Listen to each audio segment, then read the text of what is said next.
नेकपा मालेका महासचिव सिपी मैनाली हुनुहुन्छ, यहाँलाई स्वागत छ। धन्यवाद। एउटा अचम्मको कुरा, हुन त अघिल्लो बसाइमा समग्र नेपालको कम्युनिस्ट आन्दोलनको सिंहावलोकन यहाँले आफ्ना भोगाइहरू कसरी म किनारामा पनि के भएदेखि के हुनपर्छसम्म अवगत गराइसक्नु भएको छ र राजा महेन्द्रसम्मका विषयहरू हामीले समेटेका थियौँ र असाध्यै राम्रो भ्युज पनि दर्शकहरूको प्रतिक्रिया पनि प्राप्त भइसक्यो। र अहिले चाहिँ यो नेकपा रूपी जहाज जसलाई हामीले दुईटा पाइलटले चलाएको भनेर बडा सगौरव व्यक्त गर्थे, त्यो दुर्घटना उन्मुख भए जस्तो देखिन्छ। जनयुद्ध गरेर आएका मान्छेहरू पत्र युद्धको अवस्थामा आइपुगेका छन्। कसरी हेर्नु भएको छ तपाईँले यो विषयलाई? यो वास्तवमा मैले पहिले पनि भनेको हुँ, त्यसलाई छशक्क मैले उल्लेख गर्नु जरुरी पनि भयो। उनीहरूको 74 असोजमा भएको पार्टी चुनावी मोर्चा पनि र 75 जेठ 3 गते भएको पार्टी एकीकरण पनि दुईटै नेताहरूको स्वार्थ व्यवस्थित गर्न प्राविधिक ढङ्गले गरिएका गठबन्धन र एकता थिए र त्यसबेलै मैले लगायत अरू कतिपय यो आन्दोलनलाई निकटबाट हेर्नेहरूले भनेका थिए कि यो दीर्घजीवी हुन्न, यो स्वार्थ जन्मिँदा नै यसको गर्भाधार नै गलत तरिकाबाट भएको थियो होइन। यो के भने स्वार्थ आधारित थियो। त्यो जस्तो भनौँ गठबन्धनमा पनि ठुल्ठुला कुरा नमिले पनि तात्कालिक पोलिटिक्स मिल्दाखेरि गठबन्धन हुन्छ होइन। अब त्यो एमाले र माओवादी केन्द्रको त्यस बेलाको तात्कालिक कुरा नै मिलिरहेको थिएन। उदाहरण भनेको त्यस बेलाको मधेसवादी दलहरूले ज्यादा माग गरिरहेको र प्रचण्डले र नेपाली काङ्ग्रेसले साथ दिएर आएको संविधान संशोधन, अब त्यो संविधान संशोधनका विषयवस्तुसँग नेकपा माले पनि सहमत छैन होइन।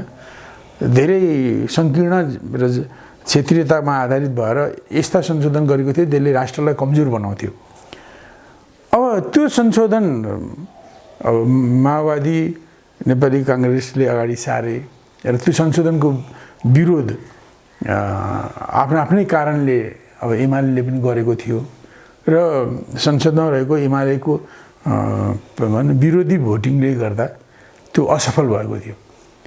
अब त्यो चाहिँ त भन्नु त्यो संविधान संशोधनको कुरो त्यो तात्कालिक विषयको कुरा थियो होइन। अब त्यो तात्कालिक विषयमा उनीहरू आनका तान फरक थिए। अब उनीहरूका भनौँ उनीहरूको क्रान्ति सम्बन्धी दृष्टिकोण, नीति, अब विभिन्न बाह्य शक्तिहरूसँग उनीहरूको सम्बन्धमा पनि ठुलो फरक थियो होइन।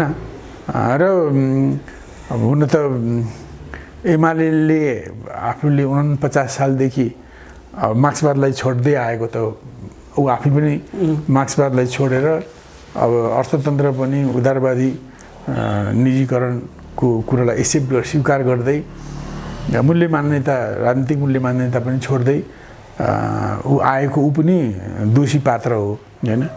अब माओवादी पनि 52 सालमा सशस्त्र सङ्घर्षद्वारा जनगणतन्त्र ल्याउने उग्रपन्थी कार्यनीति ल्यायो, त्यो असफल पनि भयो। मैले अरूसँग पनि भनेको छु गलत भयो, त्यो चाहिँ कार्यनीति गलत भयो। यद्यपि त्यसको वरिपरि केही सकारात्मक कुराहरू होइन, समानता, समावेशीकरण, पहिचान आदि इत्यादिका कुरा नआएका होइनन्। अब यस्ताहरूले भनौँ न आफ्ना यी गल्तीहरूलाई नसच्याइकन भनौँ न 75 सालको जेठ 3 गते उनीहरूले एकीकरण गरे र उनीहरूले जुन सिद्धान्तमा पुगे होइन, जुन ठाउँमा पुगे त्यसलाई जस्तो नेपालमा जनवादी क्रान्ति, राष्ट्रिय जनवादी क्रान्ति पुरा भइसक्यो। अब देशमा देश पुँजीवादी भइसक्यो। अब तत्कालै समाजवादी क्रान्ति गर्ने, समाजवाद उन्मुख क्रान्ति काम गर्ने भन्ने फैसलामा उनीहरू पुगे। यो वास्तवमा देशको परिस्थितिको वस्तुस्थितिको सही विश्लेषण थिएन। त्यही कारण अघिल्लोमा कार्यनीति माने चुनावी गठबन्धन गर्ने पनि राजनीति, साझा राजनीति थिएन।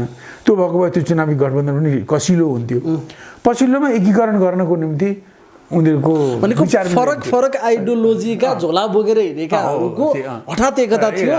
त्यसमा सैद्धान्तिक विचार विमर्श केही पनि भएन। त्यसको परिणति अहिले भोग्दैछ नेकपाले के त हठात भन्नुको भने स्वार्थ प्रेरित किन पछिल्लोमा र सडन पनि थियो नि पछिल्लोमा जस्तो भनौँ अब नेकपा एमालेको तत्कालीन एमालेको चुनावबाट 74 को चुनावबाट पूर्ण बहुमत आएको थिएन।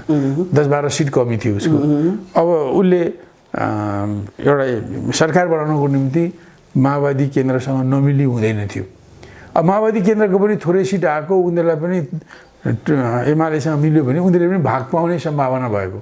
त्यो यो स्वार्थले गर्दा उनीहरू एकजुट भएर तपाईँलाई मैले एक दुईचोटि भनेको अहिले पनि भन्छु त्यो एकीकरण गर्दा पनि के भयो भने सञ्चारकर्मी मित्रहरूलाई पनि थाहा होला न त त्यो गठबन्धन गर्दा दुईटै पार्टीका केन्द्रीय समितिले निर्णय गरेका हुन् न त उनीहरूको पोलिट ब्युरोले निर्णय गरेको होस् न त उनीहरूको स्थायी कमिटीले निर्णय गरेको होस् कुनै पनि कमिटीले निर्णय गरेको होइन त्यो दुईटा व्यक्तिले निर्णय गरेको हो दुईटा अध्यक्षले होइन दुईटै अध्यक्षले निर्णय गरे र त्यस बारेमा त्यसबेला अलिकति चाइचुई आवाज त उठ्यो यो तर यति पनि ठुलो तबकाले स्वीकारोक्ति त गर्यो भने सहमति दियो त्यसलाई एक्सेप्ट गर्यो नि त तबकाले एक्सेप्ट गर्यो पार्टीले विरोध गरे हैन त्यो कुराको विरोध भयो र तर पनि त्यसलाई पछि दुईटै पार्टीले स्वीकार गरे यसको माने के हो भने यसले के बताउँछ भने त्यो पार्टीमा ती दुईटै पार्टीमा हैन दुईटै नेताहरूलाई डिक्टेटर भएर काम गर्ने उनीहरू गरेको कामलाई अनुमोदन गर्यो भनेपछि त्यो किसिमले बाघले मान्छे खायो भने खाइरहन खोज्छ अरे नि त त्यस्तै जब उनले पार्टीको अधिकार अपहरण गरे र त्यसलाई पार्टीले विरोध गरेन त्यसमा आत्मालोचना गराएन हैन अब त्यो गलत हो एकचोटिलाई गरे पनि त्यसलाई छोडे पनि यो गलत हो भनेर डिसिजन भएन त्यसले गर्दा दुईटै पट्टि चाहिँ आफ्ना सहकर्मीहरूलाई मिचेर व्यवस्था गरेर उपेक्षा गरेर आफ्नो मनलागी काम गर्ने प्रवृत्ति उनीहरूमा बढ्यो हैन एउटा त उनीहरूको गठबन्धन पनि राजनीतिले मोरिएको राजनीतिले सिमेन्टेड गरेको थिएन उनीहरूको पार्टी एकीकरणमा पनि सैद्धान्तिक राजनीतिक नीतिगत भिन्नताहरू छँदै थिए खालि स्वार्थले भयो एकीकरण भएर फेरि दुईटै काम गर्दा दुईटै नेताहरूलाई पार्टीले दुईटै नेताहरूका भनौँ न यो तानाशाही अथवा एकल निर्णयहरूलाई पार्टीले अनुमोदन गरेको हुनाले उनीहरूले त्यो एकीकरणपछि प्रधानमन्त्रीले अब आफ्नो ढङ्गले पार्टी सञ्चालन गर्ने अब आफ्नो ढङ्गले सरकार सञ्चालन गर्ने पार्टी सञ्चालन गर्दा पनि कमिटी प्रणालीलाई व्यवस्था गर्ने सरकार सञ्चालन गर्दा पनि पार्टीको भनौँ न नेतृत्वलाई पार्टीको नीतिलाई हैन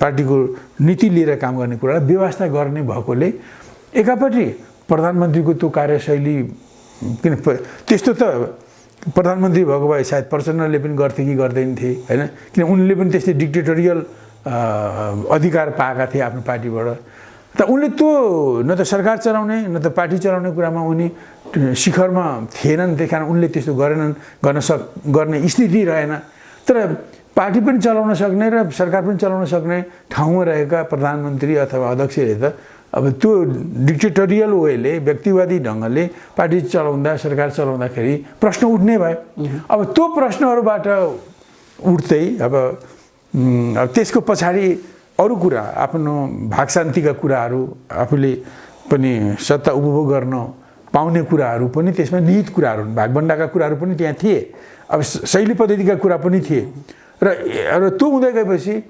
अब अर्को पक्षले विरोध गर्ने नै भयो हैन सत्ता पक्षले जब जथाभावी मन लागि स्वेच्छाचारी ढङ्गले काम गरेपछि विधिसङ्गत भएन पद्धतिसङ्गत भएन विधिसङ्गत बनाऊ पद्धतिसङ्गत बनाऊ नभए छोड भन्ने जस्ता कुरा उठ्दै गए त यस्तो स्थितिमा अघिल्लो पटक वैशाख पछिको स्थितिमा पनि झन्डै फुटको सङ्घारमा पुगेको हो त्यो बल्ल फर्कियो हैन त्यसबेला पनि विदेशीहरूले यो एमाले भित्र यो कारण यो नेकपा भित्र यो कारणले उठेको विरोध हैन सर पार्टीहरूले डिक्टेटोरियल अधिकार दिएपछि त्यो दुईटैको टाउकोमा बस्ने प्रधानमन्त्रीले दुईटै पार्टी र सरकार दुईटैलाई मनलागी चलाउँदा उनको विरोधमा अर्को पक्ष उठ्ने भनेको हिजो अर्को पक्षले अथवा पार्टी पक्षले त्यही कुरालाई स्वीकारोक्ति दियो त्यो बानी बिग्रियो उनीहरूको बानी बिग्रियो हैन बानी बिग्रियो उनीहरूको बाघले एकचोटि मान्छेले खाएपछि फेरि खाइरहन्छ अरे नि पल्किपछि त्यस्तै भयो उनले एकपछि अर्को त्यो ढङ्गले काम गरेर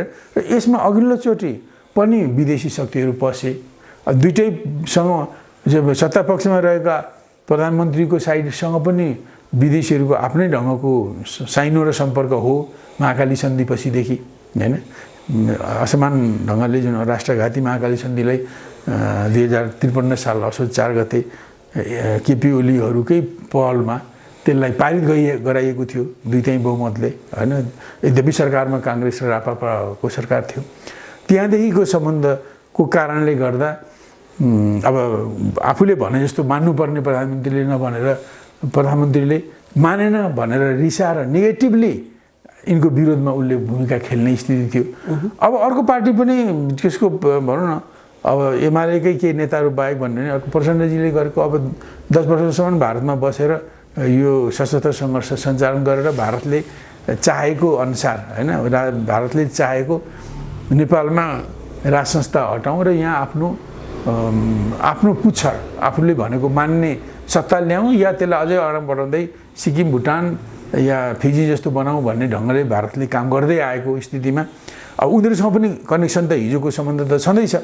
त यस हिसाबले कसलाई के सुझाव दिँदै हिजो पनि फुटको मुखमा पुगेर अब बिचमा भनौँ केही मान्छेहरूले डबल नेकपाको केही मान्छे जसमा नामै लिने हो नि वामदेव गौतमले प्रस्ताव ल्याए, अरूहरूले पनि ल्याएर एउटा सदस्यीय कार्यदल बनेर भदौ 26 गते उनीहरू एउटा सम्झौतामा पुगेका थिए।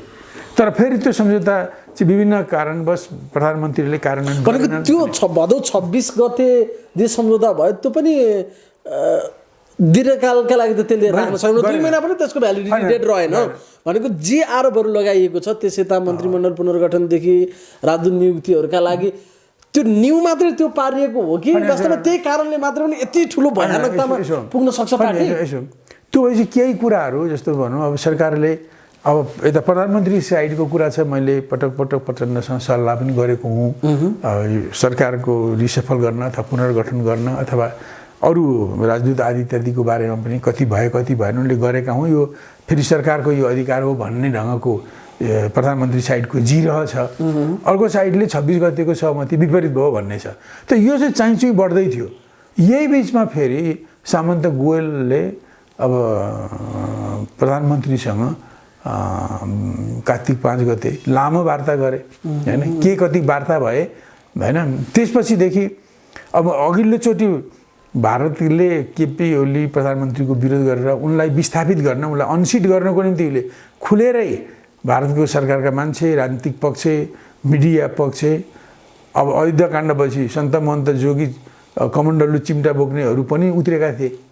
तर पछि अब प्रधानमन्त्रीले यो भारतको बोलीमा नेपालका नेताहरूको लोली मिसिएर मलाई हटाउँदैछन् भनेपछि भारत पनि ब्याक भयो र यहाँको विरोध पनि ब्याक भयो, त्यो सबैलाई थाहा छ होइन। तर यसचोटि चाहिँ मलाई लाग्छ त्यसले गर्दा तरिका भारतले पनि बदल्यो होला। पहिले चाहिँ प्रधानमन्त्रीलाई सिधै विरोध गरेर उसलाई अनसिट गर्ने अभियान खुलेर गर्दा फाइदा भयो। यहाँनिर महत्त्वपूर्ण सवाल यहाँले पठाउनुभयो, भारतले तरिका बदलेर यो अवस्था आएको कि केपी ओलीले चाहिँ भारतमुखी नै भएर आफूलाई बदलेर यो अवस्था आएको भन्ने एउटा बहस त छ अहिले। एउटा त के भने त्यो बदल्ने अनुकूलता केपी ओलीले दिए। साउन 19 गतेको क्याबिनेट बैठकले 2077 सालको 19 हुनुपर्छ 29 होइन, उनले भारतलाई आफ्नो इमेसी मार्फत प्यारलल बजेट चलाउने अधिकार दिए। उनले जुन स्मल फन्डेड प्रोजेक्ट भनेर भारतले जो चलाइआएको थियो सूर्यबहादुर थापाले अनुमति दिए, पछि बाबुरामले त्यसलाई पनि अनुमति दिए, बिचमा रोकिएको थियो। उनले साउन 19 गतेको क्याबिनेटबाट फेरि भारतले एउटा प्रोजेक्ट 4 करोडसम्मको लगानी भएको, थोरै पनि हुनसक्ने एउटा त्यतिसम्म भएको अब 40-50-60 करोडको बजेट चाहिँ प्रत्येक वर्ष इन्डियन इम्बेसीले नेपाली जनताबाट प्रोजेक्ट लिने, उसले स्वीकृति गर्ने, त्यसको सूचना सरकारलाई दिने र त्यसको कार्यान्वयन स्थानीय तहले गर्ने भनेपछि सबै त्यसलाई पैसा ल्याउने पैसा दिने त्यसलाई कार्यान्वयन गर्ने यी सबै कुरो इन्डियन इम्बेसीको कुरा के भने उसले सूचना दिन्छ र बजेटमा तिनीहरू त्यो अङ्क राख्न सकिन्छ। त यति भए पनि के भने त्यो डिसिजन गर्ने अधिकार त इम्बेसीलाई छ होइन। यस प्रकारले प्यारलल बजेट चलाउने एक किसिमले प्यारलल इकोनोमिक गभर्मेन्ट चलाउने केपी ओलीले साउन 19 गते त्यो निर्णय त्यो गरिसकेपछि त्यसले के मेसेज दियो भने केपी ओली पनि भारतको इन्ट्रेस्टको लाई सघाउने होइन, भारतको गतिविधिलाई गलत गतिविधि नेपाल विरोधी गतिविधिलाई हस्तक्षेपलाई पनि उनले अब साथ दिन्छु भन्ने उनको सङ्केत भयो। अब भारतलाई चाहिँ जस्तो खुलेर जब केपी ओली प्रधानमन्त्रीले एउटा कार्यक्रममा भने कि भारतको बोलीमा नेपाली नेताहरूको लोली मिल्ने भनेपछि वास्तवमा त्यो कुरा एक्सपोज हुँदै गयो। जति पनि नेताहरूले प्रचण्ड माधवहरूले जो विरोध गर्नुभयो त्यो सबै यो भने भारतले उचालेको भारतको मद्दतमा यो गरेको भनेर यतापट्टि यी नेताहरू पनि आरोपित हुँदै गए। उतापट्टि पनि भारत चाहिँ इन्भल्भ भएको, भारत केपी ओलीको सरकारलाई अनसिट गर्न, विस्थापित गर्न, ढाल्नको निम्ति भारत लागेको छ भन्ने बाहिर पनि चर्चा भन्नुभयो। इन्डिया सेन्टिमेन्ट त पर्याप्त छ नेपालमा, जनमत चाहिँ केपी ओलीका पक्षमा देखियो तत्कालीन अवस्थामा। अहिले तरिका फेरि इन्डियाले त्यसो अनि अन्तर्राष्ट्रिय जगतमा पनि भारतको रोल चाहिँ एक्सपोज हुने भयो नि त हैन। त्यो चाहिँ एउटा सार्वभौम मुलुकको सरकारलाई गिराउनको निम्ति भारतले भनौँ न गतिविधि गरेको त अरूले पनि थाहा पाउने भए, नेपालमा हल्ला भएपछि त्यो बाहिर जाने भयो। त उनले त्यो चेन्ज गर्नुपर्ने, त्यो त्यसरी जाँदा भारत पनि दोषारोपित हुने खतरा देखेकोले, झन् भारत विरोधी सेन्टिमेन्ट नेपाली जनतामा बढ्ने देखेकोले उनले कार्यनीति बदल्नु पर्ने आवश्यकता उनीहरूलाई भयो र केपी ओलीले त्यो कार्यनीति बदलेर आउने कुरालाई अनुमति दिए। त्यो साउन 19 को त्यो प्यारलल बजेट चलाउने निर्णयले भारतको नेपाल विरोधी गतिविधिलाई पनि साथ दिन्छु भनेर देखाए।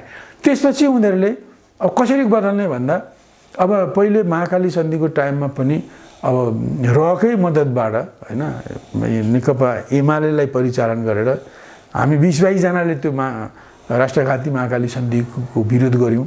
हामीले संसदमा भोटिङमा पनि हामीले 1-2 जनाले फ्लोरै क्रस गर्नुभयो, हामीले फ्लोर क्रस नगरे पनि हामीले भोट हालेनौँ, हामीले बहिष्कार गऱ्यौँ हैन। अब यस्तो भइआएको छ। त्यसबेला केपी ओली माधव नेपालहरूले मिलेर नै यो एकदम महत्त्वपूर्ण प्रोजेक्ट हो, यसबाट 1 खरब 20 अरब वर्षेनी फाइदा हुन्छ आदि इत्यादि हाबीजाबी प्रचार गरेर जनमतलाई त्यस्तो पारेर त्यो पारित गराएका थिए। अब त्यसबेला नि उनीहरूले ठुलो राशि खर्च गरेका हुन् इन्डियनहरूले बल्कमा हैन, नेपालका सांसदहरूलाई किन्नको निम्ति र नेताहरूलाई किन्नको निम्ति। त्यसपछि नि मैले पनि भने, त्यसपछि नि केपी ओलीको भनौँ न आर्थिक हैसियत पनि बढेको।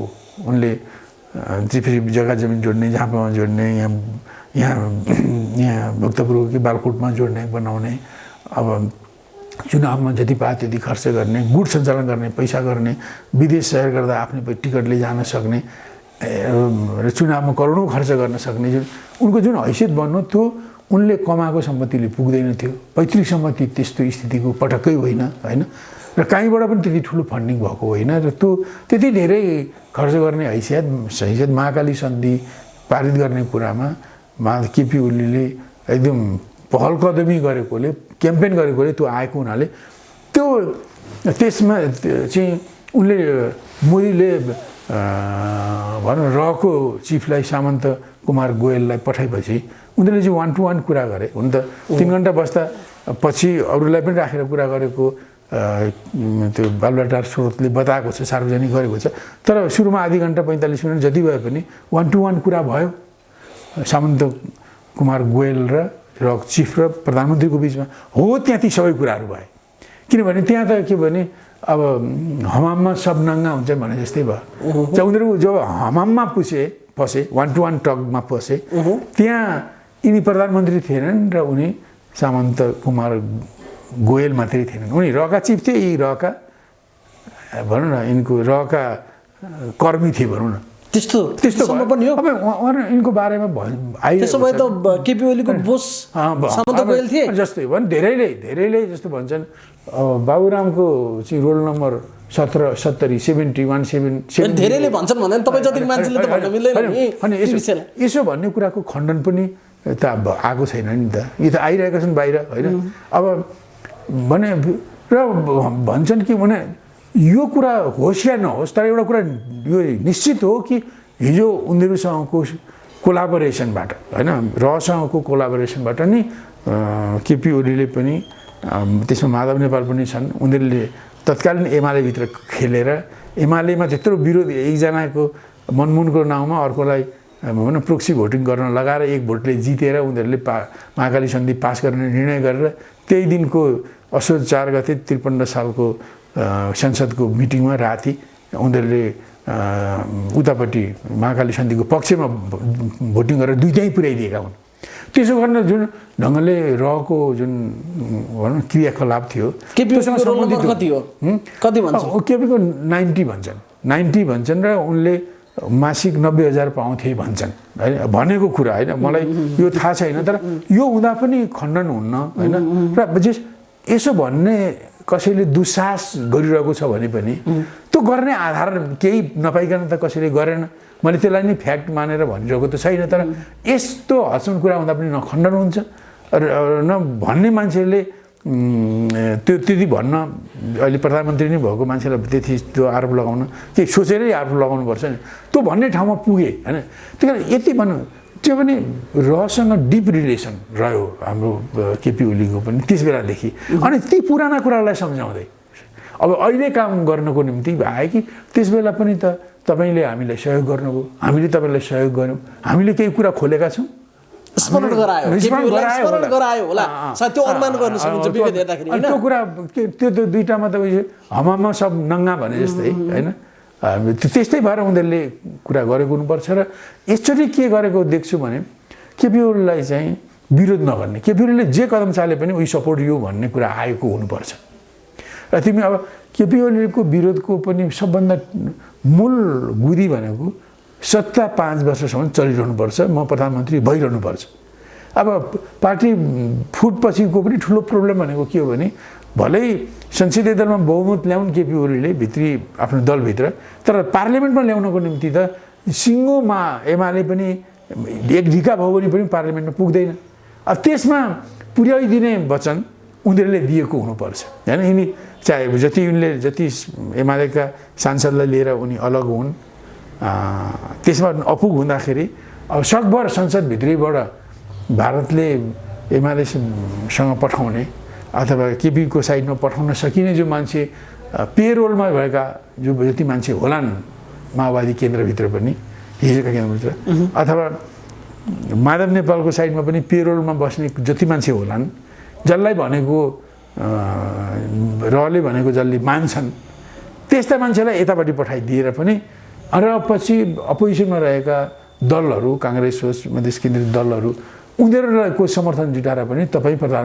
केही नेतृत्वमा सरकार रहन्छ तपाईँ आँट गर्नुहोस् तपाईँ अगाडि जुन कदम चाल्नुहुन्छ अब तपाईँको कदममा हाम्रो साथ रहन्छ विगतमा पनि साथ देखे हो हामीले कति सहयोग गर्यौँ त्यसो भनेको होला हुनुपर्छ त्यसो भनेको हुनुपर्छ अनि पिकेहरूलाई चाहिँ के भने हुन्छ त फेरि पिकेहरूको चोरी फेरि अर्को छ फेरि एउटा यतापट्टि यस्तो भनेको होला र अब जस्तो त्यसपछि इन्डियन मिडियाले पनि केपीको विरोधमा अलि बोलेको छैन बरु केपीले अनौठो कदम चाल्न सक्छन् भनेर केपीकै भाषामा उनीहरूले पनि चर्चा गरिरहेका छन् अनि केपीको विरोधमा इन्डिया मिडिया अलि देखिन्न फर्मै देखिन्छ होइन व्यक्ति एक दुईजना हुने एउटा कुरा हो तर फर्मै छ अनि मलाई अनौठो लाग्ने कुरा केपी ओलीले अब जब केपी ओलीको सचिवालयमा पनि बहुमत थिएन अहिले पनि वामदेव गयो भने होला होइन स्थायी समितिमा छैन केन्द्रीय कमिटीमा छैन फेरि पनि मिटिङ बसौँ भनेर सल्लाह गर्दा मिटिङ जरुरत छैन भन्ने मिटिङ गऱ्यौँ राख्छौँ भन्दाखेरि म आउँदिनँ भन्ने अब कुनै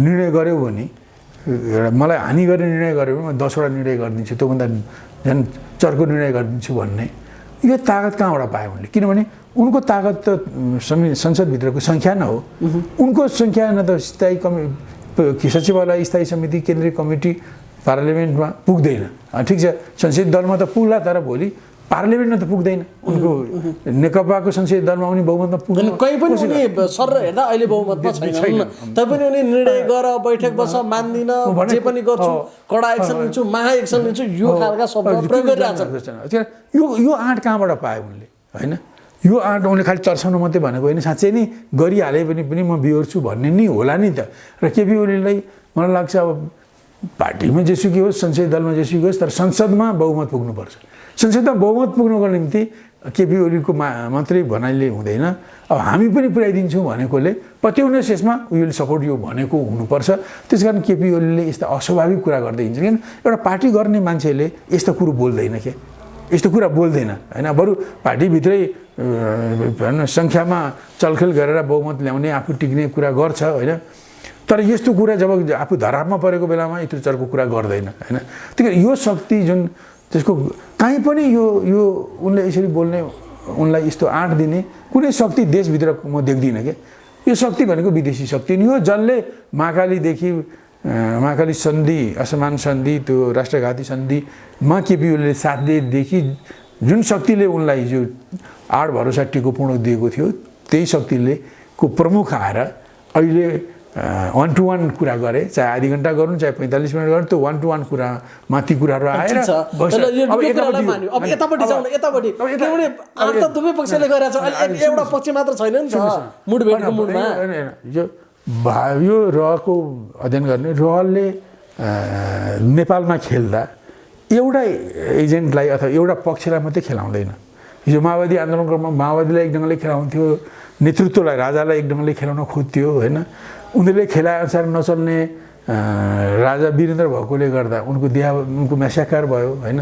अब पछि त्यति धेरै अनुभव राजकाजको त्यस्तो वीरेन्द्रको जस्तो कुल्ली नसोच्ने, अलिकति सतही ढङ्गले सोच्ने र त्यस्तो भारतका चलखेलहरूको राम्रो ज्ञान, अब केही ज्ञानै नभएको होइन तर राम्रो भन्दैछु मैले, जति वीरेन्द्र राजामा थियो त्यस्तो नभएका ज्ञानेन्द्रलाई उनीहरूले पनि खेलाए होइन। एकैचोटि एउटा सल्लाह यता दिने, अर्को सल्लाह उता दिने, यसरी बजाए। त्यो रोल अहिले पनि गरेको डेफिनेटली अहिले अनि अहिले उनीहरूले त जस्तै एउटा चित्र भन्नुभयो नि केपीलाई यो भनेको होला, अब टिकेलाई के भने होला उनलाई पनि अब जस्तो पछि अब यो दसैँ ताका 10-15 दिन दुईटाको बिचमा बोलचालै भएन, भिजिटै भएन।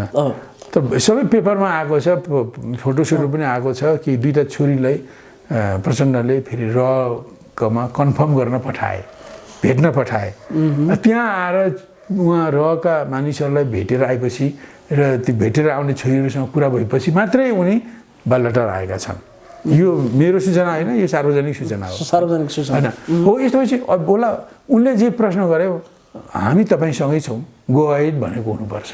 उनलाई पनि आफ्नो ढङ्गले जाने। त्यस कारण दुइटैकाहरू अहिले शक्ति एउटै हो, एउटै शक्ति हो जसले म तिमीसँग पनि छु, यता पनि तिम्रो चाहिँ म हुँ भनेर र भन्ने शक्तिले काम गरिरहेको छ। यो हिजो त्यही गर्यो। हिजो अब किङ ज्ञानेन्द्रलाई पनि दमन गर, आतङ्ककारी हुन् भनेर 61 को माघ 19 गतिको कुको टाइममा उनले यिनीहरू चाहिँ बाटो बिराउने आतङ्ककारी गतिविधिमा लाग्ने हुन् भनेर उनले घोषणा गरे। बातचित गर्दै थिए, राजाको र माओवादीको कुरा हुँदै थियो, उनले आतङ्ककारी यिनीहरूलाई ठेगाना लगाउनुपर्छ भने। त्यसपछि उनीहरू चाहिँ बाबुरामलाई अगाडि सारेर दिल्लीमा गए। अब उनीहरूलाई साथ दियो र भारत अब नेपालको राजालाई पनि अनसिट गर्नु थियो उनीहरूले। अब एउटा भन्छन् कि तत्कालीन कारण, अब पहिलेदेखिको कारण त छँदैछन्, मैले नाम नजाउँ। अब बङ्गलादेशमा भइरहेको सार्कको मिटिङमा अफगानिस्तानलाई सदस्य बनाउने भारतले अगाडि सारे। अब किङ ज्ञानेन्द्रले चीनलाई अब्जर्भर बनाउने, पर्यवेक्षण गर्ने पनि सहमति लिने हुन्छ, बहुमत अल्पमत निर्णय हुन्न। त्यही कारण नेपालले किङ ज्ञानेन्द्रले अब अफगानिस्तानलाई मान्ने हो भने भारतले पनि अब्जर्भर बनाउन मान्नु पर्यो। यसले भारत चिडिएको थियो। अनि त्यही मिटिङ पछि 1-to-1 भेटमा मनमोहन सिंह प्रधानमन्त्री थिए। अब पी खरेलले धेरै भनेका छन् कि उनले 1-to-1 भेटमा ज्ञानेन्द्रसँग अब भुटान जस्तै रिलेसन लिएर जाउँ, भुटानले कत्रो प्रगति गरेको छ, तपाईँको त प्रगति पनि भएको छैन, यसो भनेर भुटानको स्ट्याटसमा बस्नको निम्ति मनमोहन सिंहले ज्ञानेन्द्रलाई राजालाई भन्दाखेरि उनले अस्वीकार गरेँ भनेर प्लेनमा उनले मनोरञ्जन जोशी र पी खरेलसँग कुरा गरेको होइन, उनले बताएका छन् होइन। त उनले यो कुरा भनेपछि सार्वजनिक ढङ्गले उनले बताएका छन्। अब अलि जिम्मेदार मान्छेले त्यो नभएको कुरा होइन बताउने कुरा पनि आउँदैन। त यस्तो भएकोले उनले नमानेपछि उनलाई हटाउनु पर्ने ठाउँमा उनीहरू पुगे, त्यो निर्णयमा पुगे। त्यही कारण अब उनलाई हटाउनको लागि अब उनलाई उचाल्ने काम गरे, साथ दिए जसो गरेर माओवादी विरुद्ध। त माओवादीलाई साथ दिएर 7 दलसँग गठबन्धन मिलाइदिएर 12 बुँदे गराएर बाहिर केही लेखेको छ, भित्र अब भारतीय इन्ट्रेस्टलाई हामी विरोध गर्दैनौँ भनेर अब के उनीहरूले मौखिक रूपले कमिटमेन्ट गरेका थिए। अब त्यो त जम्मै छैन। यसरी एकैचोटि दुईटा पक्षलाई होइन विपरीत सल्लाह दिएर उनीहरूको द्वन्द्वलाई चर्काएर उनीहरूले आफ्नो वाञ्छित लक्ष्यमा उनीहरू पुगे। यो त हाम्रै निकट विगतले बताउँछ। त्यस्तै अहिलेको वाञ्छित लक्ष्य चाहिँ के हो त? के हुन सक्छ? वाञ्छित लक्ष्य भनेको न्यूनतम के हो भने यो दुईटै नजिकको जुन नेकपाको मत छ 10-12 सिट कम भएको र यस्तो मत पाएर पनि भारतसँग नमिलिकन भारतका इन्ट्रेस्ट निर्देशन उसका सङ्कीर्ण स्वार्थहरूलाई विरोध गरेर होइन नेपालमा दुईटै बहुमतको पनि सरकार टिक्न सक्दैन। त्यो देखाउने कुनै पनि राजाले अब हिन्दीमा भन्छ नि बङ्गाली ने हामीसँग बङ्गाली हो, हामीसँग राजाले जोडी खोजे के हाल भयो अब 2/3 बहुमतले जोरी खोज्छ के त्यही हाल हुन्छ लिएर यो चल्दैन अब यो 2/3को सरकार पनि टिकेर हैन अब भोलि के हुन्छ अब अहिले होला न रको प्रमुखको आश्वासन अनुसारै केपी ओलीले गए र ल भन्नु उनीहरूको बिचमा फुट भयो अरे ल भनेपछि भोलि हुनसक्छ कि उनले केपीसँग चाहिँ अब माओवादीमा रहेका अथवा माधवको साइडमा रहेका भारतले भनेको मान्ने सांसदहरूलाई केपीको साथमा पठाउला तर पनि पुग्दैन पार्लियामेन्टमा अनि काङ्ग्रेससँग मधेस केन्द्रीय दलसँग गठबन्धन होला अनि त्यो गठबन्धन गरेर केपी ओली के नेतृत्वमा सरकार बन्ला 5 महिनापछि फेरि त्यहाँ त्यो मिल्दैन कुरा सुरु भयो अनि त्यो पनि चाहिँ त्यो पछि अहिले पनि पत्र पत्रिकामा युट्युबहरूमा सामाजिक सञ्जालमा छलफल भइरहेको छ कि बाबुराम प्रधानमन्त्री हुन्छन् महन्त ठाकुर प्रधानमन्त्री हुन्छन् भइरहेको छ नि अनि त्यो अर्को चरणमा त्यो हुन्छ किन अब अहिले त उनले गएको यही प्रतिनिधि सभाको कार्यकालमा बाबुराम भट्टराई प्रधानमन्त्री बने भने अचम्म मान्न पर्दैन त्यो ढङ्गले खेलाउन सक्छ बाबुराम महन्त किन अब यो गरेपछि फुट्छन् हैन यो एक सिट त्यो पनि काङ्ग्रेसले भोट हाल्दै आएका हुन् नि त बाबुराम भट्टराई त्यो ठाउँमा पुग्ने जुन चर्चा भइरहेको छ विभिन्नले विश्लेषण गरेर भनेका छन् त्यो विश्लेषण बिल्कुल हावादारी होइन त्यसको ठाउँ छ त्यो गरेर अहिले यिनीहरू यसरी फुटेर गइसकेपछि केपी ओलीलाई नै प्रधानमन्त्री हुने गरी अरूले सहयोग गर्छन् केही महिनापछि त्यो झगडा हुन्छ त्यो कोलिसन टुट्छ फेरि सरकार बनाउनु हुँदा अब यसरी कि प्रचण्ड यो बाबुरामकै टाइममा हो खिरारेको खिलराज रेग्मीको चिफ जस्टिस पनि रहने प्रमुख न्यायाधीश पनि हुने यता सरकारको प्रमुख पनि हुने हैन भनेर जुन विचित्रको निर्णय भयो नि त्यस बेला त्यो पनि दक्षिणबाटै प्रायोजन गरेको कुरा हो भने सबैलाई थाहा भइसकेको कुरा छ त्यस्तै यहाँ पनि भोलि त्यो बन्दैन सरकार अब केही दिन केपी ओली केयरटेकर भएर त चलाउन कति केयरटेकर भएर चल्ने हो विरोध आन्दोलन हुन्छ अन्ततोगत दुईटा मध्ये कुन सकभर महन्त ठाकुरको नेतृत्वमा अब भएन भने त्यसमा भएन भने बाबुरामको नेतृत्वमा अर्को यो पनि अहिलेको फुटपछिको सरकार पहिलो चरणको एउटा कोलिएसन बन्यो भने दोस्रो चरणको कोलिएसनमा बिफोर इलेक्सन हैन अब यी दुईटा पात्रको नेतृत्वमा सरकार बन्न सक्छ हैन अहिले त्यो त्यति मिनिमम यो गरेर हामीसँग आँखा देखायो भने हामीसँग चाहिँ सिंह जरुरी यो गर्यो भने टिक्न सक्दैनौँ भन्ने मेसेज नेपालमा दिने हैन भारतको मिनिमम यो मिनिमम अब यस बीचमा सरकार उनीहरूको आफ्नो त्यो छिर्के मिर्के सरकार बनेपछि उनीहरूले त्यसबाट के लिने हुन् हैन अब जस्तो भनौँ अब यो फेरिपछि यसले अस्तिको नागरिकता ऐनको जुन राज्य व्यवस्था समितिले जुन वैवाहिक आधारमा अङ्गीकृत नागरिकता लिने विदेशी महिलाको निम्ति जुन व्यवस्था गरेको छ कि तत्काल स्थायी बसोबासको प्रमाणपत्र दिने र उनको सामाजिक सुरक्षामा मद्दत पुर्याउने तर 7 वर्षपछि मात्रै उनले अब भन्नु संसदको बिजनेसको रूपमा छ जसमा इन्डियाको प्रत्यक्ष इन्ट्रेस्ट छ यी चिजहरुमा खेल्न चाहन्छ इन्डिया त्यो पहिले त सबभन्दा पहिले त यही रोकिन्छ हैन अब यो अर्को त सजिलै रोकिने त यो हैन किन काङ्ग्रेसले पनि भनेको छ कि अब यस्तो गर्ने हो भने पहिलेको जस्तो गर्नु यसो गर्ने हो भने विदेशी ज्वाइँलाई पनि नागरिकता दिनु पर्यो काङ्ग्रेसले स्पष्ट लाइन दिन्छ अब बन्ने त्यसलाई सपोर्ट गर्छ जनताले सपोर्ट गर्छ कति काङ्ग्रेसले कति नेपालको राष्ट्रियतालाई हेरो भन्ने कुरा त्यसैले बताउँछ हैन यहाँसम्म मधेसवादी दल संविधान सभा भन्दा मधेसवादी दल पनि ज्वाइँलाई चाहिँ नागरिकता दिनुहुन्न किन तिनीहरूले हामीलाई हैरान गर्छन् भन्थे हैन किन आएपछि यता छोरी बिहे गरेर यता आउने जम्मै यता आउने नागरिकता लिने दबाब दिन्छन् ज्वाइँहरूको प्रेसर हामीले थाम्न सक्दैनौँ भनेर मधेसकै नेताहरू भन्थे मसँग पनि कुरा भएको छ मेरो हैन उनीहरूलाई समेत अस्वीकृत गरेको कुरालाई शेरबहादुर देउवाले भन्दैछन् भन्नुहोस् त यिनीहरू कति हदसम्म विदेशका दलाल हुन् हैन अब यो कुरा देखेर बुझेर नै होला कि अब यो हुम्लामा जमिन खिच्यो भनेर कब्जा गरेकै हो भनेर जीवन साईले जुन एउटा रिपोर्ट दिए जो टेक्निकलहरू सरकारले गएर टेक्निसियनहरू गएर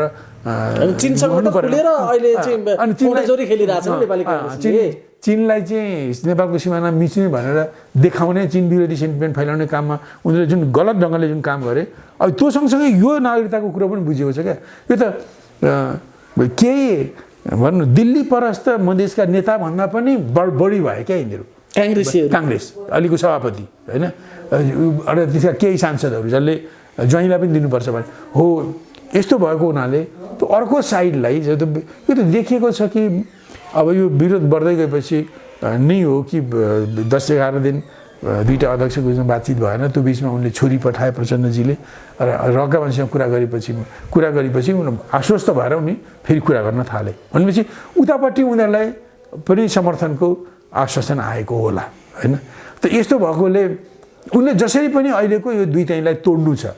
त्यसपछि अर्को भनौँ न यो काङ्ग्रेस मधेस केन्द्रीय दल सहितको छिर्के मिर्के सरकार बनाउनु छ, त्यसपछि त्यसलाई पनि तोड्नु छ। त्यसपछि बाबुराम महन्त ठाकुर मध्ये कसलाई उठाउन राख्न सकिन्छ उसलाई राखेर छ। यी गतिविधिहरू दुवै पक्षले प्री माइन्डसेट बनाएर नै गरिरहेछन्। होइन यो विदेशी शब्दहरू प्रयोग गरे, सँगै आरोप लगाए प्रचण्डले भनेको अब चाहिँ यसै पनि फुट्ने उसै फुट्ने हामीसँगै नजाने, कम्तीमा यसलाई चाहिँ दस्तावेजीकरण गरौँ भनेर राखे होला नि। एउटा कुरा के भने उनीहरूले भन्न यो सबै कुरा उनीहरूसँग भनेका छैनन् होला होइन। साथ दिन्छु भनेका छन् बस यति होइन। के बेला पनि साथ दिन्छु भने उता पनि साथ दिन्छु भने साथ दिएर के ल्याउने भने विश्लेषण यिनीहरूले गर्नुपर्ने हो होइन। त्यस्तोले भनौँ न गोवनले चुम्मा लियो भने पनि त मान्छे मर्छ नि त होइन। त्यो त त्यस्तै हो। त्यो भारतको रोल त जहिले पनि गोवनकै रोल छ नेपालको निम्ति होइन। अब उसले पनि साथ दिन्छु भनेर उनीहरूलाई त अहिलेको सिधै आफ्नो अपोनेन्टलाई झार्ने, आफू पावरमा आउने बाहेक त अरू हेरेका छैन। तर त्यो गर्ने क्रममा उनीहरूले जुन सहयोग लिन्छन् त्यसले कहाँ पुर्याउँछ भन्ने कुरो त यो त उनीहरूले जम्मै भन्दैनन् नि। त्यसपछि तिमीहरूको सरकार बनाउँछु, त्यसपछि 6 महिनापछि गिराउँछु, त्यसपछि अर्को यो भन्ने कुरो त भएन। यो त उनीहरूको प्लानको कुरा भयो। त यिनीहरूले त्यही भनेका छन् होइन। त्यही कारण अहिले दुइटै साइड विदेश यो भनौँ न यो भदौ 26 पछि पनि त्यसको सहमति कार्यान्वयन केही नभएका पनि होलान्, अब केही सल्लाह भएका पनि होलान्। अब त्यो उनीहरूले जानुन् होइन। अब भनेको ती चिजलाई त करेक्सन गर्न सक्ने एक ढङ्गले सानो विषय हो नि। दुईजना राजदूत कसलाई बनायो, मन्त्री दुईजना कसलाई बनायो भने आम रूपमा त मन्त्रीमण्डल पुनर्गठन गर्छु भनिरहेकै अवस्थामा त्यसैलाई न्यू बनाएर 7 पाना लामो आरोप पत्र, त्यो पनि सङ्गीन आरोप लगाउनु पर्ने अवस्था त्यसले माग गर्दैन होइन। माग गर्दैन वास्तवमा यो चाहिँ के भने यिनीहरूको यहाँभित्र अब खास गरी अलिक बढी मैले देख्दा पनि अलिक बढी न्युज चाहिँ अलिक बढी झगडाको बिउ चाहिँ कि प्रधानमन्त्रीले छरेका छन् अलिक बढी होइन तुलनात्मक रूपमा। तर पनि यो बातचित गरेर हल हुने कुरा हो। तर त्यसमा विदेशीहरू पसे नि त, विदेश पस्यो न्यू चाहिँ ढोका प्रधानमन्त्रीले खोलिदियो। मुख्य कुरा त ढोका खोलेपछि त को पछि पस्यो नि त होइन। एउटा कुरा के हो भने अहिले अब सरकार ढाल्न त यिनकै मान्छे चाहियो। त यिनकै लडाकुलाई समातेर मात्रै नै हुन्छ, यिनकै द्वन्द्वरत पक्षलाई प्रयोग गरेर मात्रै नै यो सरकार ढल्छ, दुईटै ढल्छ होइन। त्यसपछि अर्को कोलिसन भन्छ त्यो पनि ढल्छ, यिनकै मान्छेले नै ढाल्ने हुन्। तर तिनीहरूलाई चाहिँ उयो कुसुरीले पुतलले नचाहे जस्तै नचाउने त अरू नै छ। त एउटैले नचाहेको छ, दुई हातले दुई नचाइरहेका छन् उनीहरूले होइन। एउटा बेग्लै एउटाले मारुनी नाचिरहेको छ, अर्कोले धान नाचिरहेको छ, एउटै मान्छेले नचाइरहेको छ। त यसरी चाहिँ भएको विदेशी पसेर यो नेकपा भित्रको जुन द्वन्द्व हो, विवाद हो, अब सैद्धान्तिक राजनीतिक विवाद पनि छन्। अब यो अहिले नदेखि पनि महाधिवेशनमा ती आउँछन् होइन। त यसरी यो आएको हुनाले यिनीहरू हाम्रो जस्तो मुलुकमा होइन कुनै राष्ट्रिय स्वतन्त्रताको निम्ति, सार्वजनिक सत्ताको रक्षाको निम्ति, अखण्डताको रक्षाको निम्ति, देशको जनताको हित गर्ने, राष्ट्रलाई बलियो बनाउने कामको निम्ति काम गर्ने कुनै सरकार देख्यो भने त्यो सरकारलाई दाइलाई विस्तारवादीहरूले र साम्राज्यवादीले गिराइ छर्छन् होइन। त्यसको अहितमा काम गर्छन् होइन। अब त्यसका उनीहरूलाई रोक्नको निम्ति धेरै माध्यम छन्। एउटा हो उनीहरू भित्रै बसेर विग्रह ल्याइदिनु, सबभन्दा ठुलो। अब चिनमा पनि त 1924मा चिनिया कम्युनिस्ट पार्टी र कुमिन्ताङ मिलेर युद्ध सरदारको विरुद्धमा उनीहरूले संयुक्त आन्दोलन गरे। पछि 26तिर सुन्यान सेन जस्तो अलिकति देशभक्त डेमोक्रेटिक नेताको निधन भएपछि च्याङ्काइसेक त्यसको प्रमुख बने। उनी घोर कम्युनिस्ट विरोधी थिए र प्रतिक्रियावादी थिए। 1927मै उनले कम्युनिस्ट काङ्ग्रेस जुन कोअपरेसन जुन थियो मोर्चा थियो त्यसलाई विश्वासघात गरेर कम्युनिस्ट दमन सुरु गरे। 27देखि 37सम्म च्याङ्काइसेकले कम्युनिस्टहरूको विरोधमै दमन गर्यो। अब फेरि जापान विरोधी युद्ध भयो, त्यो कम्युनिस्ट पार्टीले च्याङ्काइसेकलाई लिएर पनि गयो भने चाहिँ त्यो यस्तोमा उनीहरूले भित्रैबाट होइन त्यहाँ चिनिया क्रान्तिलाई रोक्नको निम्ति उनीहरूको गठबन्धनभित्रै भाँजो पारिदिए। त्यस्तै अहिले के भने वास्तवमा केपी ओलीको भनाइ के छ भने मैले अहिले पनि दुईटा पार्टीकै सरकार महसुस गरेको छु भन्नुको माने होइन यो एउटा गठबन्धनै हो। अब यो गठबन्धनमा भाँजो पार्नमा विदेशीहरू लागेका छन् र यसमा चाहिँ अहिले फोरफ्रन्टमा खेलिरहेको चाहिँ दिल्ली भए पनि उनीहरूलाई साथ भनेको वासिङटनको पनि छ। किनभने अहिले वासिङटन नेपाललाई आफ्नो प्लेग्राउन्ड बनाएर चीनको प्रगतिलाई रोक्ने, चीनमा तोडफोड गर्ने, चीनलाई सोभियत सङ्घ जस्तो विघटनमा लैजाने योजनामा नेपाललाई प्रयोग गर्न उनीहरू दत्तचित्त भएर लागेका छन् र त्यसको उनीहरूको हिन्द पेसिफिक रणनीतिमा भारत चाहिँ त्यसको एलायन्स पार्टनर, उसको संश्लेषकर्ता भएर गएको छ। त्यही कारण उनीहरूको जोइन्टली काम गरिरहेका छन्, जोइन्टली पनि गरिरहेका छन्। किन अहिले यसमा नेपालमा त्यो अमेरिकाको इन्ट्रेस्टलाई पनि पुरा गर्ने सरकार बनोस्, अनि भारतको पनि आफ्नो क्षेत्रीय महत्त्वाकांक्षा छ, नेपालको स्वतन्त्रता, सार्वभौमिकता, अखण्डता अथवा नेपालको विदेश नीति, नेपालको परराष्ट्र सुरक्षा नीति, नेपालको प्राकृतिक स्रोतहरूको दोहन गर्ने तीनटा कुरा भारतको कमसेकम भारतको कन्ट्रोलमा आओस्। त्योभन्दा अझै बढेर भुटान जस्तो होस्, त्योभन्दा अझै बढेर सिक्किम जस्तो होस्। यो चाहिँ भारतको क्षेत्रीय इन्ट्रेस्ट भयो। अब दुनिया अधिमहाशक्तिको ग्लोबल इन्ट्रेस्ट भनेको नेपाललाई प्रयोग गरेर चीनलाई अवरोध गर्ने, तोडफोड गर्ने, अङ्ग सोभियत सङ्घ जस्तो बनाउने, त्यहाँको सिस्टम बदल्ने। जस्तो भनौँ पोम्पियोले त वासिङटनको केनेडी स्कुल अफ के फरेन रिलेसन कि केमा त भाषणै गरे नि, चीनले हामी भने जसरी सुधार गर्दैन नि, अनि पुँजीवादी बाटोमा आउँदैन भने, हामी जसरी भने जस्तो आउँदैन भने हामीले त्यहाँ सत्ता पलट गर्नुपर्छ, हामीले रिजाइम चेन्ज गर्नुपर्छ भनेर प्रष्टै भाषण गरेका छन्। चीनको अहिले जतिसुकै व्यापार द्वन्द्व अथवा व्यापारिक युद्धको कुरा गर्नुहोस्, टेक्नोलोजीको विषयमा उनीहरूले न्यू खोज्दैछन्, सिक्युरिटीमा तिमीहरूले हस्तक्षेप गरौ भनेर न्यू खोज्दैछन्। र त्यो न्यू खोज्नु र त्यसको मुख्य उद्देश्य चीनले सोभियत सङ्घ जस्तो चीनले आफ्नो सिस्टम परिवर्तन गरोस्, समाजवाद छोडेर पुँजीवादीमा आओस्, आउँदैन भने हामी तिमीलाई सोभियत सङ्घ जस्तो धराशयी बनाउँछौँ भनेर खुलेआम घोषणा गरेका छन् उनीहरूले। त्यही कारण यो ठुलो पोलिटिक्ससँग घाँसिएको कुरा हो होइन। अनि अहिले यहाँको नेकपाभित्रको द्वन्द्वमा विदेशीहरू पसेका छन् र विदेशीहरूले दुइटै साइडलाई अब अहिले आएर चाहिँ जस्तो हिजो चाहिँ एउटै साइड लिइरहेका थिए उनीहरूले, अहिले चाहिँ के भने सत्ताधारीलाई पनि उसले लिइरहेको गलत दिशामा मद्दत दिन्छु भनेर, उसलाई साथ दिन्छु भनेर उसलाई पनि आश्वस्त गरेका छन्, विरोध गर्नेलाई पनि त्यो आश्वस्त गरेका छन्। यो मेरो बनावटी कुरा होइन, सबैलाई थाहा छ प्रचण्डले छोरी पठाएकै हो, भेट गरेर आएकै हुन्। त्यसपछि मात्रै फेरि केपी ओलीसँग भेट्न गएकै हुन् भनेपछि के दिए होला नि, यो त अब अनुमान गर्न सकिन्छ नि त। दुईवटा चोर मिसेर सल्लाह गऱ्यो भने घर फोड्ने नै कुरा गरेका होला, अब त के गर्छन् त तिनीहरूले। त्यही कारण स्थिति यो भएकोले यो हाम्रो मुलुकभित्र यी रुलिङ पार्टीभित्र यिनीहरूको द्वन्द्व बढ्दै गएर यो द्वन्द्वमा विदेशीहरू प्रवेश गरेका छन् र त्यसले अब यहाँभित्रका शक्तिहरूले अब नेकपाभित्रका दुईवटा फ्याक्सनमा बाँडिएका अरू जुनियर नेता र कार्यकर्ताहरूको शक्तिले रोक्यो भने होइन, अब त्यो रोक्न नसक्ने पनि होइन। तर घटनाक्रम जसरी विकास भइरहेछ यो चाहिँ रोकिने गरी त गएको छैन। आरोप प्रत्यारोपको पनि तल्लो स्तरमा आएर लिखित रूपमा आयो र पहिले उनीहरूले प्रतिवेदन पेश गर्दा दुईटै अध्यक्षले सल्लाह गरेर एउटै प्रतिवेदन राख्थे होइन। अपरेसनको यो आएपछि अब केपी ओली प्रतिवेदन लेख्दै होला अर्को एकल उनले ल्याइदिए अनि अब उनले पनि एकल जवाब ल्याउँछन्। अनि यो त पुरै तिर हानाहानको स्थिति हुन्छ हेर्नुहोस्। यो त्यसरी गयो नि, यसरी यो गर्नमा विदेशीहरूको हात छ। यो चाहिँ मैले एकदम शङ्का नगरिकन डर नमानिकन भन्छु, यो सत्य हो। अब सामन्त गोलले 1-to-1 बातचित गरे, प्रचण्डले छोरी भेट्न पठाए रहेको मान्छे, यो सबै प्रष्ट भइसकेको कुरा। यति भएपछि पनि नेपालीले बुझ्दैनन् यहाँको द्वन्द्वमा विदेशी पसे, विदेशीले दुइटैलाई प्रयोग गरेका छन्। यो पनि म खुलेर भन्छु, प्रयोग गरेका छन् र विदेशीहरूको गलत आश्वासनमा लागेर होइन, उनीहरूको भन्नु स्वार्थी, उनीहरूको सङ्कीर्ण, उनीहरूको आफ्नो इन्ट्रेस्ट पुरा गर्ने आश्वासनमा लागेर यिनीहरू जुत्दैछन्। थुमा जुधे जसरी जुत्दैछन्, किन थुमा जुधेको भने भेडाको लिडरलाई थुमा भन्छन्। त्यो थुमा चाहिँ यसरी लड्छन् कि दुईवटा मध्ये एउटा मर्नुपर्छ कि उसको सिङ भाँचिनुपर्छ, ऊ जुत्न नसक्ने स्थितिमा पुग्नुपर्छ, तब मात्रै थुमाको लडाइँ सिद्धिन्छ। हेर्नुहोस् त्यस्तै यी थुम्पा भएका छन्, दुईटै ठाउँलाई ब्याकअप गरिरहेका छन् उनीहरूले होइन। यो कुरा कुन चाहिँ थुमाको सिङ भाँच्ने या मर्ने अवस्था हो होइन। यो यो यो स्थिति हेर्ने हो भने होइन, यो त नेपालको सिङ भाँचिने हो। त्यो भाँचिने त होइन, अहिले यसरी चल्नु नै सिङ भाँचिनु हो क्या।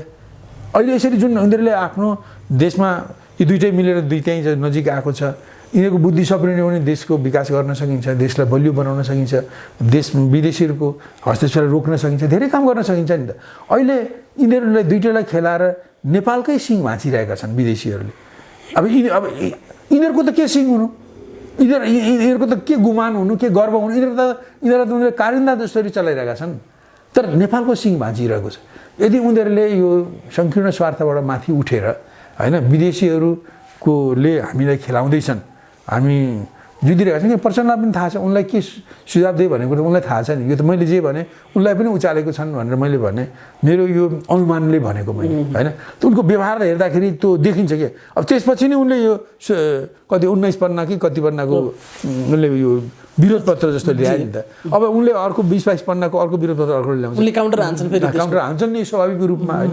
त यस्तो भएकोले गर्दा उनीहरूमा आउनु पर्ने हो। मलाई दुर्घटना लगभग टार्न नसक्ने तर्फ अगाडि अनि टार्ने अझै पनि होइन अरू नेताहरू होइन, अरू जुनियर नेताहरू र अथवा अहिलेका केही वरिष्ठ नेता बाहेक अरू नेताहरू र अरू कार्यकर्ताहरूले अब यसलाई रोक्ने प्रभावकारी कदम चाले भने होइन अझै पनि रोक्न सक्ला। अथवा अहिले वामदेवलाई अब सरकारको भित्र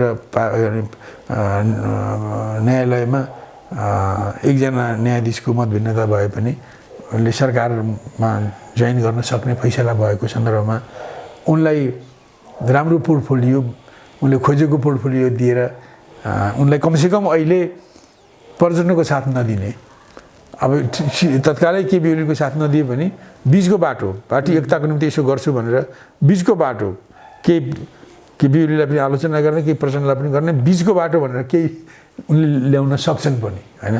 अब उनले अहिले नि सिधै केपी ओलीलाई बोक्न उनी सक्दैनन्, उनले धेरै नाङ्गिसकेका छन् होइन।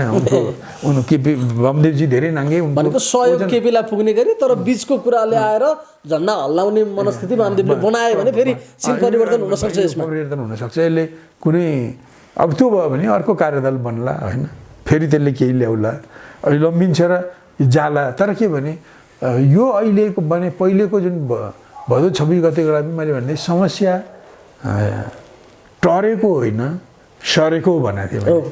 अहिले पनि सर्न सक्छ, टर्दैन अहिले पनि, सिद्धिँदैन यो, किनभने यो डिप सिटेड छ होइन। फेरि उनीहरू दुइटै चाहिँ लामो समयदेखि विदेशीसँग इन्भल्भ भएका व्यक्तित्वहरू परे, प्रचण्ड पनि केपी ओली पनि।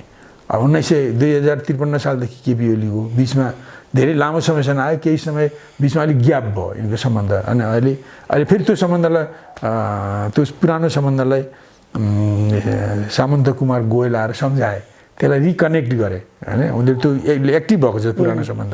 अब प्रचण्डको त नियमित रहिरहेकै सम्बन्ध हो, अहिले फेरि छोरीहरू पठाएर त्यसलाई नवीकरण गरेका छन्। यो यसरी गएको हुनाले कि त उनीहरूले अब हामीलाई चाहिँ दुइटैले महसुस गर्न, हामीलाई यसरी मलाई किन यसरी साथ दिन्छु भनौँ, दुइटै बसेर केपी ओलीलाई पनि साथ दिन्छु भनौँ, दुइटैले कि त मन खोलाखोल गरेर के सपोर्ट गरेका हुन् इन्डियनहरूले होइन। भनौँ रले भन्नुहोस् न, पछि पनि उनले रसँग भेट्न पठाए, यहाँ पनि रकै चिफाए।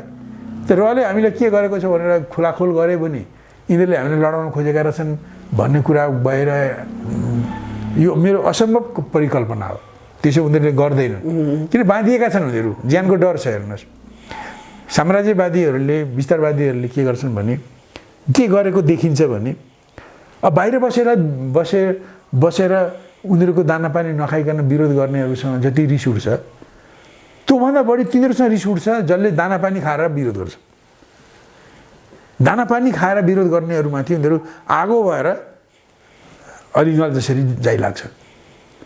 अब त्यस कारण अब यिनीहरूले त दानापानी दुइटैले खाएका छन्, दानापानी खाने विरोध पनि गर्ने भने यिनीहरूको ज्यान चाहिँ हत्केलामा लिएर हिँड्नुपर्छ उनीहरूले। त्यो खतरनाक कुरा। त्यो केपी पनि पिके पनि अवश्य एउटै दानापानीबाट बाँच्ने मान्छे हुन्। अब उनीहरूले दानापानीको स्रोत दुवैको एउटै हो। अनि अरे यिनीहरूले मन खोलाखोल गर्नै सक्दैनन्।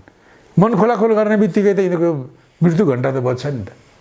यिनीहरूले किन अब उसले भनेको दुइटै इट इज बिट्विन अस भनेर कुरा भएको होला, हाम्रो बिचको कुरा हो।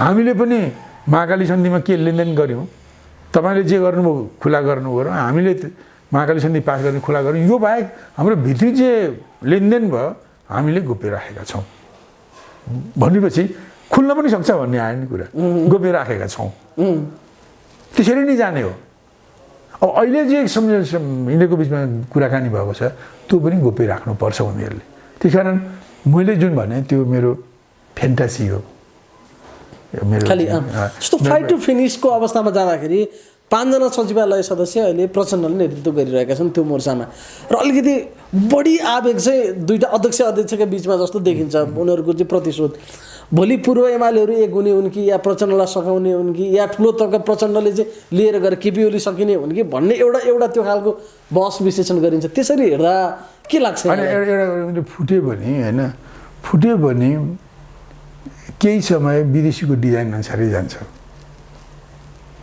किन उनीहरूलाई आफ्नो साख पनि राख्नु छ एउटा निश्चित टाइममा आएपछि मात्रै भतुवालाई लात हान्छन् मान्छेले होइन अब गयो भने जस्तो अब अहिले अब उनले सत्तामा रहेको केपी ओलीले हिजोलाई विरोध गरेर अहिले उनीहरूले साथ दिएर गएका छन् पहिले यिनको कुरा पनि उनीहरूले पुरा गर्छन् यदि फुट्यो भने यिनै केही न प्रकारेण केपी ओली प्रधानमन्त्री हुने अरू दलहरूको मद्दतले त्यो हुन्छ अर्को फुटेपछि सायद केही महिना प्रधानमन्त्री प्रचण्डलाई बनाइदिन्छन् कि होइन त्यसपछि मात्रै बाबुराम र महन्त ठाकुरको पालो आउने हो कि छ नि टाइम 2 वर्ष भने it is enough to play धेरै छ नि 3 महिना 4 महिनामा गिराए भइहाल्यो नि किन 6 महिना पर्खाउनु पर्यो त्यही कारण उनीहरूले विचार त राख्छन् होइन उनीहरूले आफ्नो कुरालाई मिनिमम अब यो पहिले त यिनीहरूले केपी ओलीकै सरकार बन्छ अरू दललाई मिसाएर त्यसपछि मैले अघि यो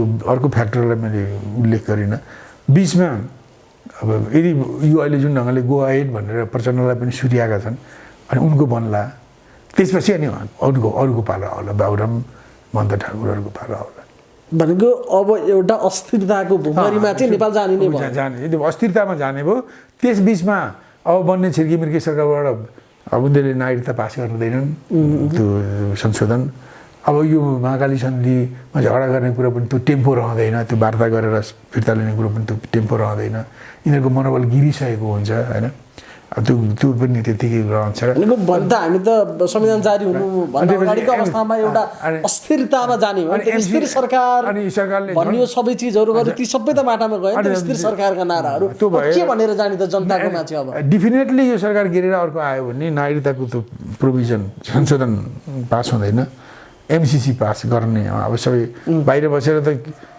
यो हाम्रो नेपाली काङ्ग्रेसको देउबाजी समर्थन गर्छु भनेर भनिरहेका छन् अब सरकारमै आएपछि त नगर्ने कुरै उठेन होइन त्यो पास हुन्छ अनि अरू के गर्ने हुन् ती सबै हुँदै जान्छ होइन त्यसपछि होला प्रचण्डको पालो आउला त्यसपछि बाबुराम महन्त ठाकुर बाबुरामको पालो आउला त्यही गोल चक्करमा चाहिँ फर्किने भयो समग्र विश्वमा कम्युनिस्ट आन्दोलन रक्षात्मक अवस्थामा पुगेको बेलामा जसरी नेपालमा नामै मात्रै कम्युनिस्ट राखेर भए पनि आइरहेको थियो त्यो पनि यो यसरी जानु भनेको कम्युनिस्ट आन्दोलन समाप्त गर्नु हो त मैले भनेपछि माओवादी आन्दोलनमा त्यहाँ 2टा पात्र थिए प्रचण्ड र बाबुराम होइन पहिलेदेखि नै बाबुराम चाहिँ नेपालमा राजा मात्रै फ्याँके पनि हुन्छ भन्ने मनस्थितिका मान्छे हुन् होइन प्रचण्ड चाहिँ पहिल्यैदेखि निकै लामो समयसम्म हुने सामाजिक परिवर्तन पनि होस् आमूल परिवर्तन पनि होस् त्यो सँगसँगै राजा फाल्नुपर्छ भन्ने यिनको कुरो थियो तिनीहरूले अब 52 सालमा जो जनगणतन्त्रको निम्ति आम स्ट्रगल सुरु गरेर न हो उनीहरूले यो राजा फाल्न मात्रै त होइन नि अब यो त बाई प्रोडक्ट हो जुन जति अहिले परिवर्तन भएको छ बाई प्रोडक्ट तर त्यो जनगणतन्त्रको कार्यनीति त असफल भयो नि त अहिले त जनगणतन्त्र लोकतान्त्रिक गणतन्त्र छ अब यो त्यो हामीले वस्तुगत कारणले नै जनगणतन्त्र ल्याउन सक्ने रहेनछौँ र 52 सालमा हामीले जनगणतन्त्रको निम्ति सदस्यसँग सुरु गर्नु त्यो गलत कार्यदिशा रहेछ भन्ने उनीहरूले मूल्याङ्कन गरेनन् 62-61 सालमा माओवादी पार्टीले यो मूल्याङ्कन गर्नु पर्थ्यो किनभने यो प्रचण्ड र बाबुरामले तिग्रो कमाएर उनीहरूले लड्न आँट नगरेर जनगणतन्त्र नआएको होइन यो इन्डो वेस्ट शक्तिले रोकेकोले नआएको हो र इन्डो वेस्ट शक्तिलाई हराएर यहाँ त्यो गणतन्त्र आउन सक्ने जनगणतन्त्र आउने स्थिति थिएन होइन उनीहरूले अब खोजेको इन्डियाले राजा हटाएर यहाँ आफ्नो दलाल ल्याउने अब त्यस हदसम्म आउने थियो उनीहरू आए त्यस कारण त्यो बाबुराम प्रचण्डको पार्टीले वस्तुगत कारणले नै जनगणतन्त्र ल्याउँ हामीले 52 सालदेखि जनगणतन्त्रको निम्ति सशस्त्र आन्दोलन गर्ने जुन कार्यदिशा ल्याउँ त्यो गलत रहेछ। अहिले त्यो पुग्ने रहन्छौँ, अहिले महसुस भयो र अहिले हामीले यही अग्रगामी केही परिवर्तनहरू गऱ्यौँ। के आउँछ त्यति यही परिवर्तन भयो र हामीले चाहिँ कार्यनीति बदल्नुपर्छ भन्ने दिशा ल्याएर पार्टीमा 5-6 महिना छलफल गरेर पनि बहस हुन्थ्यो होला, त्यसमा विरोध गर्ने पनि आउँथ्यो होला। 3-4 महिना लगाएर 5-6 महिना पार्टीव्यापी रूपमा छलफल गरेर यो वस्तुगत कारण नै ले नै हामीले ल्याउन नसकेको र जनगणतन्त्रको निम्ति सशस्त्र आन्दोलन गर्नु नै गलत थियो भन्ने ठाउँमा उनीहरू पुगेको भए माओवादी पार्टी चिरा हुने थिएन। तर के भने अब बाबुराम र प्रचण्डलाई यो थाहा छ हैन। मैले 57 सालमा बाबुराम जब वार्ताको प्रतिनिधि भएर आए त्यस दिन काठमाडौँमा पत्रकार सम्मेलन गरेपछि मैले बाबुरामको 5 जनाको टोलीलाई मैले यही घरमा आमन्त्रण गरेँ, सँगै ल्याएँ, हामीले चिया खायौँ। किनभने त्यो आन्दोलनमा सशस्त्र आन्दोलनमा जानुभन्दा अगाडि मसँग बाबुरामको घरमा बाबुराम प्रचण्ड र मेरो 5-6 घन्टा कुरा भएको थियो। कुरो मिलेन, उनीहरू आफ्नो बाटोमा लाग्ने, हामी आफ्नो बाटोमा लाग्ने। त्यसैले मैले उनीहरूलाई भनेको थिएँ तपाईँ लड्नु होला साथीहरू, केही शक्ति त बनाउनु होला, तर जनगणतन्त्र आउँदैन र तपाईँले फर्कने क्रममा ढङ्ग पुर्याउनु भएन भने ठुलो नोक्सान हुन्छ भनेको थिएँ मैले। अनि त्यही सम्झाउनको लागि मैले बाबुरामलाई ल्याएँ। त्यसबेला मैले माथि छतको कोठामा बसेर चिया खायौँ। अनि तर मेरो लिभिङ फ्ल्याटमा आएर मैले कुरा गरेँ, किन आउनुभयो तपाईँहरू, जनगणतन्त्र ल्याउँछु भनेर जानुभएको थियो, हारेर आउनुभयो कि भागेर आउनुभयो भन्दा उनीहरूले भने भागेर पनि होइन, हारेर पनि होइन, कमरेड लड्दै जाने हो भने हामी पनि सिद्धिने रहेछौँ, देश पनि सिद्धिने रहेछ। त्यस कारण यो हामी किन सिद्धिने, देश किन सिद्धिने, त्यस कारण हामी यसरी आएका हौँ भनेर बाबुराम आफैले नै भनेका हुँ होइन। अब मैले यहाँमा त बेलिनु हुनु चाहिँ बाबुराम प्रचण्डलाई थाहा छ कि यो वस्तुगत कारणले नै आएन भनेर। तर प्रचण्डको चाहिँ उनी सिन्सियर रहेन। एकापट्टि सात दलसँग र अरू बाहिरी जगतमा उनले पिस एन्ड डेमोक्रेसीमा केही अग्रगामी परिवर्तनसहित आए भनेर भन्ने, आफ्नो कार्यकर्तालाई शक्तिखोरको प्रशिक्षण दिने। जो पछि बाहिर आयो नि थाहा छ उनीहरू तब पनि त्यो डिजाइनमा थिए होइन, जनगणतन्त्रको डिजाइनमा थिए। त यस्तो भएकोले गर्दा उनीहरूले पहिले त्यो आत्मालोचना गरेको भए अब अरू कार्यकर्ता असन्तुष्ट हुने थिएन। सुरुमा टाइम लिन्थ्यो होला, केही छुट्टिन्थ्यो पनि होला त्यही विषयमा, तर ठुलो शिक्षण जाने थिएन। तर त्यो नभनेपछि सबैलाई के भइरहेछ भने जनयुद्धमा जनगणतन्त्र नआउनु चाहिँ यो बाबुराम र प्रचण्डको विश्वासघातको कारणले हो, यो वस्तुगत कारणले होइन भन्ने चाहिँ जम्मैलाई परेको छ। र त्यसको आधारमा छुट्टिने, अब भनौँ न पहिले सिंहै छुट्टिए, अब वैद्यजी, सीपी गजुरेल, नेत्र विक्रमहरू, अब त्यहाँ पनि सीपी गजुरेल वैद्यजीहरूको कामसँग असन्तुष्ट भएर उता नेत्र विक्रम छुट्टिए। अब त्यसपछि माओवादी केन्द्र छुट्टियो, गोपाल किराँतीहरू त्यस्तै। अब पहिले छुट्टिएकै त्यो रविन्द्र श्रेष्ठले नेकपा बोल्सेविक बनाएका छन्। अब अर्को आहुतिले वैज्ञानिक समाजवादी पार्टी भनेर बनाएका छन् सर भने। यी जति आएका छन् यिनीहरूलाई के परेछ भने कम्युनिस्ट गणतन्त्र मुखमै आएको थियो, यी दुईटाले गद्दारी गरेकोले गर्दा मुखमा आइसकेको चाहिँ खोसियो भन्ने परेको छन्। र उनीहरूलाई चाहिँ अहिले हामीले एकदम फलामको खुट्टो लगाएर जनगणतन्त्र स्थापना गर्न लाग्ने हो भने जरुर आउँछ भन्ने भ्रम परेको छ क्या। वस्तुस्थिति हिजो माओवादीले 52 सालमा सशस्त्र सङ्घर्ष सुरु गर्दा इन्डियालाई कम्युनिस्ट खेलाउने एउटा स्पेस थियो होइन। कम्युनिस्टलाई अगाडि सारेर पनि नेपालको राजतन्त्रलाई हटाएर आफ्नो बुखा चाहिँ खडा गर्ने एउटा स्पेस थियो। अहिले त त्यो स्पेस पनि छैन, किनभने चीन सेकेन्ड पावर भइसक्यो। उसलाई जतिसक्दो चाँडो उसलाई अवरोध गर्नुपर्ने, उसलाई तोड्नुपर्ने, फोड्नुपर्ने आवश्यकता भएकोले नेपाललाई प्रयोग गरेर चीनलाई रोक्नको निम्ति उनीहरूलाई त्यो हिजोको जस्तो प्ले गर्ने, त्यो चलखेल गर्ने स्पेस पनि छैन अहिले। त्यही कारण अहिले उनीहरूको जुन फर्स्ट पावर र फिफ्थ पावर भनौँ न दुनियाँको फोर्थ आर्मी पावरसँग लडेर उनीहरूलाई जितेर हामीले जनगणतन्त्र ल्याउने अहिलेको स्थिति छैन। तर त्यो भ्रम छ, त्यसले गर्दा पार्टी चिराचिरा भयो। एउटा जनगणतन्त्र स्थापित भएन, पार्टी चिराचिरा भयो। ठुलो कुरामा लडेको हुनाले ठुलो बलिदान पनि भयो। दुईपट्टिका 17,000 मान्छेहरू मरे, अरबौँ रुपियाँको खर्च नोक्सानी भयो, अर्थतन्त्रमा खरबौँको खर्च भयो, नोक्सानी भयो। अब लाखौँ मान्छेले 10 वर्षको आन्दोलनमा दुःख पाए। अनि पछि फर्केर आउँदा पहिचानको रूपमा जातीय राज्य, क्षेत्रीय राज्य, प्रदेशहरूलाई आत्मनिर्णयको अधिकार, हिन्दी भाषा राष्ट्रिय भाषा, खुकुलो नागरिकताको नीति जस्ता हाबीजाबी कुरा बोकेर आयो। अहिले त्यसले नै नेपाललाई पिरोलिरहेको छ। भनेपछि यी सबै परिणामलाई हेर्ने भने त माओवादी आन्दोलनले नोक्सानले ल्याएको नोक्सानै बढी भयो हो। केही राम्रो जनता जागृत भए, जनतामा समानताको भाव आयो, पहिचान खोजे, समावेशीकरण खोजे होइन, के अगाडि जाने परिवर्तनको माग पनि गरे होइन, यो राम्रो कुरा होला। तर यो यतापट्टिको यो नोक्सानीको ढग र यसको ढग हेर्नु भने नोक्सानीको ढग कता हो गरुङ छ, फाइदाभन्दा नोक्सानी बढी भएका छन्। अब यो जस्तो भनौँ जति परिवर्तन भएका छन् यी जबरजस्ती अब वास्तवमा ननीको भाषामा भन्यो भने माओवादीलाई शिखण्डी बनाएर विदेशीहरूले परिवर्तन ल्याए उनीहरूको इन्ट्रेस्टमा।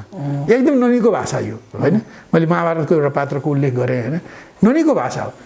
अब निको भाषामा भन्यो भने माओवादीका काँधमा बन्दुक राखेर अरूले नै पड्काएको। हजुर, अब अन्तिम प्रश्न यहाँलाई, अहिले एउटा चर्चा चाहिँ बजारमा त्यो बेलाका सिपी र यो बेलाका केपी भनेर तुलना गर्दै हिजो तपाईँमा पनि यस्तै प्रवृत्ति थियो अरे, अनि त्यस कारणले गर्दाखेरि त्यतिखेर पार्टी विभाजन अथवा जे आफैलाई कारवाही गर्ने मानिबाट आफैले गर्न पर्यो र त्यो भूत अहिलेका केपीमा छ भनेर मान्छेले भनिरहेको छन्। त्यसको सत्यता के हो? एउटा 16 आना गल्ती हो, कहाँ सिपी कहाँ केपी। जस्तो मैले तपाईँलाई भनौँ, अब म 2035 सालको पुसमा नेकपा माले भन्दा म महासचिव भएँ। मैले डकुमेन्टहरू खोतलेँ। 35 साल महासचिव भएपछि पार्टीले आफ्नो निर्णयहरू गर्ने एउटा अन्तर्पार्टी निर्देशन अपानी जारी गर्ने महासचिवले तयार गर्ने र अब पिबीले पढेर त्यसलाई तल पठाउने परिपाटी चलेको रहेछ होइन। मैले त्यो 36 सालको वैशाखमा पहिलो अपानी गएको रहेछ र म 13औं केन्द्रीय कमिटीको बैठकबाट मलाई कारवाही गरेर यिनीहरूले हटाएको रहेछ होइन। त्योभन्दा अगाडि मैले भनौँ न 6.5 वर्षको अवधि हुन्छ त्यो, यो 2039 सालको भदौ 2-3 गतितिर मैले अन्तिम अपानी पठाएको रहेछु। त्यस 6.5 वर्षमा मैले 12वटा अपानी अन्तर्पार्टी निर्देशन पठाएको रहेछु। एक कुरा। दोस्रो कुरा, मैले कुनै पनि बैठक होइन, मैले धेरै बैठक त मैले पहल गरेर नि राखेँ, महासचिवले गरेर बैठक बस्न नमान्ने, कुरै नसुन्ने, एक्लौटी गर्ने भन्छन् नि मान्छेले। कुनै पनि बैठक, हरेक बैठक मैले पहल गरेको, मैले बैठक बस्नु भन्दा कुनै बैठक टारेको पनि छैन।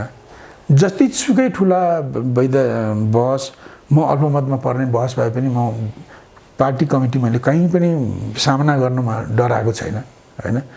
मैले नियमित ढङ्गले यो काम गरेको छु। एउटा पनि त्यस बेलाका सिसिएमहरू एउटा उनले यो आरोप तथ्यसँग ढङ्गले आरोप लगाउँछन् भने म कुरा गर्न तयार छु। देखाए पनि म माफ पनि मागौँला, मैले त्यो गरेको छैन। मेरो त्यस्तो काम मैले अहिले केपी ओलीले जुन ढङ्गले बैठक नबोलाउने, बैठकमा नजाने, बैठकलाई छल्ने जुन गरेँ त्यस्तो मैले कहीँ गरेको छैन। मैले 3.5 वर्षको 3.5 वर्षको अवधिमा 12वटा अपानी त्यस बेलाको स्थितिमा पठाएको देखिन्छ।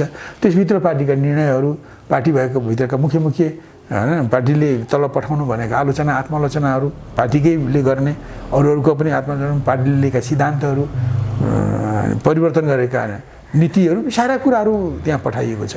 यहाँसम्म कि पछिल्लो बेलामा अब यसरी पठाइयो र हिजो झापा विद्रोह कालमा हामीमा निम्न पुँजीवादी दृष्टिकोण, अलिकति उग्रवामपन्थी चिन्तन र सङ्कीर्णतावादी कार्य भनौँ सङ्गठनात्मक नीति थियो। त्यो सँगसँगै आउने कुरा हुनु, किन हामी तर त्यसलाई पनि मेरै नेतृत्वमा त्यसलाई एकपछि अर्को गर्दै भनौँ न एउटा सामूहिक निर्णयकै आधारमा त्यसलाई पनि सच्याइयो र 2035 सालको साउनमा बसेको धनुषामा बसेको कोअर्डिनेसन केन्द्रको तेस्रो सम्मेलनबाट हामीले त्यसबाट मूलतः छुटकारा पायौँ। त्यो पनि मेरै प्रस्तावमा होइन। हामीले 4 बुँदाको कार्यनीति लाइन भनेर भन्थ्यौँ, त्योभन्दा अगाडि त्यसलाई हामीले छोड्यौँ। हरेक मुलुकका पार्टीका आफ्ना कार्यदिशा हुन्छन्, हाम्रो कार्यदिशा हाम्रो हुन्छ। त्यही कारण विदेशीहरूका अनुभव र नीतिहरू हाम्रो भनौँ न एउटा सन्दर्भ सामग्री होला नि, तर हाम्रा हुँदैनन्। छोडेर हामीले नेपालको बाटो आफ्नै हुन्छ भने हामीले विगत कालमा झापा आन्दोलनदेखि हामीमा जुन भद्दा ढङ्गले केही गलत कुराहरू थिए, त्यो कुराबाट छुटकारा दिने नेता पनि मै नै हुँ होइन।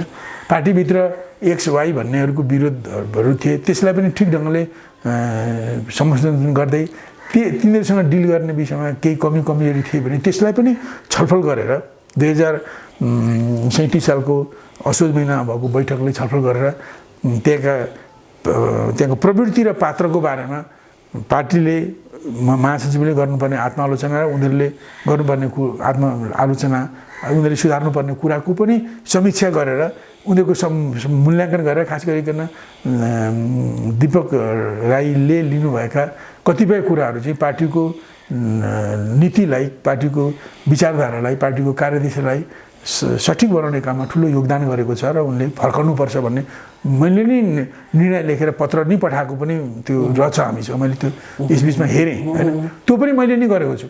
अब हाम्रो मुख्य अन्तर्विरोध चाहिँ राष्ट्रिय तहको अन्तर्विरोध चाहिँ जनमत सङ्ग्रहदेखि उठ्यो। जनमत सङ्ग्रहको घोषणा भएपछि बसेको हाम्रो पहिलो पोलिट ब्युरोले मेरो प्रस्ताव थियो जो जनमत सङ्ग्रहको घोषणा 2036 सालको 10 गते जेठमा भयो होइन जेठको 10 गते भयो। जेठको 20-22 गतेतिर हाम्रो पोलिट ब्युरो रूपन्देहीमा बसेको थियो। त्यहाँ 3 जना थियौँ हामी म माधव नेपाल जीवराज हामी पिबिएम वैकल्पिक सदस्य अमृत बोरा पुग्नु भएको थिएन होइन त्यो यहाँको काठमाडौँको कामले गर्दा। र त्यहाँ मैले प्रस्ताव राखेँ कि राजाले जनमत सङ्ग्रहको घोषणा गर्नु यो राजा एक कदम पछि हट्नु हो होइन यो ब्याक हुनु नै हो।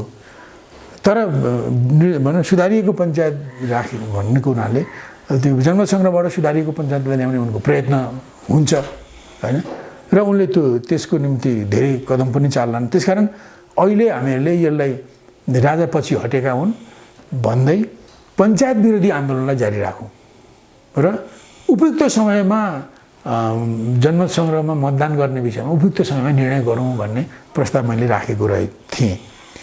अनि त्यो भएपछि म त्यहाँ सीतापुर भन्ने ठाउँमा रूपन्देहीकोमा बसेको अनि म त्यो निर्णयको माइन्युट गर्न र एउटा पर्चा लेख्ने भनेर त्यो पर्चा लेख्न बसेँ।